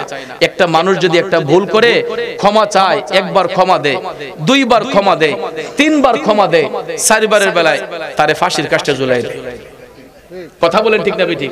আর আমার আল্লাহ সেই আল্লাহ যে আল্লাহর দরবারে বান্দা যদি হাজার হাজার অপরাধ কইরা একবার চোখের পানি ছাইরা যদি খালি কয় গফুরুর রহিম নাম তোমার আল্লাহ হু আল্লাহ আল্লাহ রহমানুর রহিম নাম তোমার আল্লাহ হু আল্লাহ। আমার আল্লাহ কয় আমার বান্দা আমার রহমান নামের দোহাই দিছে, আমার রাহিম নামের দোহাই দিছে, আমার গাফফার নামের দোহাই দিছে। আল্লাহ কয় আমি আর বরদাস্ত করতে পারি না, হে হাজারটা অপরাধ করুক কিন্তু আমারে রহমান রাহিম কয়ে ডাকার কারণে আমি আমার বান্দার উপর দয়াশীল হয়ে গেলাম। তাইলে দেখেন হাজারটা অপরাধ করার পরে যে আল্লাহ ক্ষমা দেয়, কিন্তু দুনিয়ার মানুষগুলা অপরাধ করলে ক্ষমা দিতে চায় না, কয় না হের সাইডে দেখতেই না। অথচ দেখেন আল্লাহ রাব্বুল আলামিন আমাকে আপনাকে হাজার হাজার অপরাধ করার পরেও সুস্থ রাখেন, সাবলীল রাখেন, কারণ আমরা 99টা গুনাহ করলো একবার যখন আল্লাহ কইয়া ডাক দেই আমাদের 99টা অপরাধ ক্ষমা হয়ে যায় একবার ডাকার কারণে। তাইলে ভাইয়ার আমার আল্লাহকে স্মরণ রাখার দরকার আছে না নাই? আরো জোরে বলেন আছে না নাই? তো যাক, আজকে আব্দুল হান্নান ভাইয়ের মরহুম আব্বার ইসালে সওয়াব উপলক্ষে এই আজিমুস শান মাহফিল, এত বড় মাহফিল হবে আমি নিজেও ভাবি নাই। আমার হান্নান ভাই দাওয়াত করছে যে 2 লা ডাইল ভাত খামু রাত্রে, আব্বার লাগে একটু দোয়া করমু, পারবেন নি সময় দিতেন? কইছিল গতকালকের কথা, গতকালকে তো প্রোগ্রাম অনেক জায়গায় ছিল, তা আমি বলছি যে আগামী কালকে কনিকারা একটা ও সামাজিক অনুষ্ঠান আছে, তো সেখানে আসবো। তো আমি বলছি যে আজকের এই রাতে একটু অবসর আছি, তা আপনি ওই রাতে একটু মিলাদের আয়োজন করেন। এখন আইসা দেখি মাশাআল্লাহ মোটামুটি মাহফিলের মতোই আয়োজন, ঠিক না ঠিক? আমি কল্পনাই করি নাই যে এটা এত সুন্দর মাহফিল আব্দুল হান্নান ভাই করবে। আসলে এদের মনটা অনেক বড়। আমি যে সৌদি আরব যাই, বাংলাদেশ থেকে যে রিয়ালগুলা কইরা লইয়া যায়, এই রিয়ালগুলা একটা রিয়ালও খরচ করতে পারি না। এই কনিকারার জাকির ভাই আমার বন্ধু, এবার যখন আমরা হজে গেছি, উমরাতে গেছি, মেয়র সাহেব আর আমি, জিজ্ঞাসা করেন আমাদের জন্য ওইখানে নতুন খাট কিনছে, নতুন বিছানা, সবকিছু রেডি কইরা জাকির ভাই খাবার দাবার থেকে নিয়ে যা কিছু আছে, হোটেলে একটা রুম নিছি নামকো আসতে। কিন্তু আমরা 2 জন এবং চেয়ারম্যান সাহেবের ভাই, আমার বাবা মাসুম, আমার ভাগিনা, এবং এই আব্দুল হান্নান ভাই সহ কনিকারার আরো অনেকে, আমার বাচ্চু ভাই এখন চলে আসছেন দেশে, তারা আমাদেরকে যেই মেহমানদারি করে সৌদি আরবে গেলে, আর মাসুম বাগনার কথা তো বইলা শেষ করতে পারবো না। আমার বাগিনা মাসুম মিয়া যেমন ভালো ছেলে, এমন তার কর্মটাও ভালো, আমলও ভালো। 5 ওয়াক্ত নামাজ জামাতের সহিত, 5 ওয়াক্ত নামাজ ওয়াক্ত মোতাবেক জামাতের সহিত। আমার কাছে সবচেয়ে বেশি ভালো লাগছে তার রুমে যতগুলা ছেলে থাকে, আমার ভাগিনা মাসুম, তারা নামাজ ছাড়া ভাতের নলাড়ে মুখ দেয় না। আমাকে যখন দুপুরের খাবার দাওয়াত দিছে, আমরা যাইতে একটু দেরি হয়েছিল কি দুপুরের টাইমে, তো যাওয়ার পরে আগে কয় মামা আগে নামাজটা আদায় করি। আমার এত শান্তি লাগছে, আমরা মেয়র সাহেব সহ আমরা আগে নামাজ পড়ছি, পড়ার পরে খাবার তো মাশাআল্লাহ, আমার মনে হয় বাংলাদেশে মহিলারাও এত সুন্দর পাক করতে পারতো না। বিদেশ বাড়িতে যে সুন্দর পাক করে। আব্দুল হান্নান ভাই ওনার নিজের গাড়ি দিয়ে সৌদি আরবে আমাদেরকে অনেক জায়গায় ঘুরান। এরপরে আমার বাচ্চু ভাই চলে আসছেন। বাচ্চু ভাই প্রথম যখন যাইতাম তখন উনি আমাদেরকে পুরাটা সৌদি মক্কাটা ঘুরাইতেন। তো এই যে নবীনগরের মানুষের যে অতিথি পরায়ণতা, বিদেশ গিয়ে আমি দেখলাম তারা আমাদেরকে এত আপন করে নিছে, নিজের আপন ভাইরও তো আপন মনে হয় কেউ করে না। আমাদেরকে একটা টাকা খরচ করতে দিছে না। ওই দিন মেয়র সাহেবের আইফোন দিয়ে দিছে, আমারে স্যামসাং গ্যালাক্সি মোবাইল মোবাইল দিয়ে দিছে, এগুলা সব আমার প্রবাসী ভাইয়েরা তাদের অক্লান্ত পরিশ্রমের টাকা দিয়ে। শুধু কি এগুলা বললো তো তাদেরকে ছোট করা হয়, আমি তাদেরকে ছোট করতে চাই না, কারণ তাদের যে বিশাল একটা মন। আমার বাবা আব্দুল বাতেন, তারপরে সৌদি আরবে আলাউদ্দিন সরকার নামে একজন ভদ্রলোক, কিন্তু আজকে আমার মনটা খুব খারাপ। সরকার সাহেবের দুইটা ছেলে, এরা বাড়িতে আসছিল, গ্রামের বাড়িতে যাওয়ার সময় আলাউদ্দিন সরকার সাহেবের দুই ছেলে গাড়ি অ্যাক্সিডেন্ট করে মারাত্মক ব্যথা পাইছে। আল্লাহ যেন তাদেরকে শেফা দান করে। সবাই খাস করে দোয়া করবেন। মান্দারপুরের, কসবা মান্দারপুরের যারা আলাউদ্দিন সরকার সাহেবের দুইটা ছেলে এবং ওনার একটা ভাইস্তা ঢাকা যাওয়ার পথে, বাসায় যাওয়ার পথে গাড়ি অ্যাক্সিডেন্ট করে খুব গুরুতর আহত হয়েছে। আল্লাহ যেন তাদেরকে যেন পরিপূর্ণ শেফা দান করে, সবাই দোয়া করবেন। তো এবছর আজি আব্দুল কাইম সরকার সাহেব গেছিলেন, জিজ্ঞেস করেন না আমাদের নবীনগরের মানুষের যে মন মানসিকতা এবং প্রবাসীরা যে আমাদেরকে কতটুকু সম্মান করে, এটা আমার ভাইও বলতে পারবেন। এই বছর যে গিয়েছেন, আমাকে তো আল্লাহ পাক বহুবার নিছেন এবং প্রতি বছরে একবার যাওয়ার চেষ্টা আছে। তো আব্দুল হান্নান ভাই, উনি একজন ব্যক্তিটা যদিও দেখতে কালো মনে হয়, তার ভিতরটা অনেক সুন্দর, অনেক পরিষ্কার। আমি অনেক ভাই দেখছি বিদেশি মানুষ, কিন্তু আব্দুল হান্নান ভাইয়ের মতো একটা উদার মন আমি খুব কমই দেখছি। হান্নান সরকার ভাই উনি খুব অত্যন্ত বড় মনের মানুষ। গাজী জহিরুল ইসলাম হান্নান সাহেব, ওনার আব্বার জন্য সবাই দোয়া করবেন। এবং আমার বাগিনা মাসুম সহ, আমার বন্ধু জাকির ভাই সহ আরো যারা এই কনিকারা গ্রামের বিদেশের মধ্যে আছে, তাদের জন্য সবাই দোয়া করবেন। আল্লাহ যেন তাদের প্রবাস জীবনকে যেন সুখের এবং শান্তির করে। এবং আমার অনেক মুরিদ সন্তানরাও বাহিরে আছে, মনির সহ অনেকেই বিদেশে আছে। আল্লাহ যেন সবার প্রবাস জীবনকে সুখের এবং শান্তির বানিয়ে দেয়। আমরা সবাই বলি আমিন। আসুন নবীকে একটু সালাম জানাই। ফেরেশতোকে সালামি দেনে ওয়ালে ফৌজ পরতে তে সাইয়্যিদা। আমাদের ইউটিউব চ্যানেলটি সাবস্ক্রাইব করে আমাদের সাথে থেকে পাবেন বিভিন্ন সুন্নি পীর মাশায়েখদের ওয়াজ ও গজল। আমাদের ভিডিওটি ভালো লাগলে লাইক, কমেন্ট এবং ইসলামের ও সুন্নিয়তের প্রচারের স্বার্থে বেশি বেশি শেয়ার করুন। ধন্যবাদ। মোবাইল 01762277888। এছাড়াও আমাদের এখানে ওয়াজ মাহফিল, বিয়ে, গায়ে হলুদ, সেমিনার, যে কোনো অনুষ্ঠানে স্টেজ সাজানো সহ যে কোনো অনুষ্ঠানের ভিডিও কাজ করা হয়।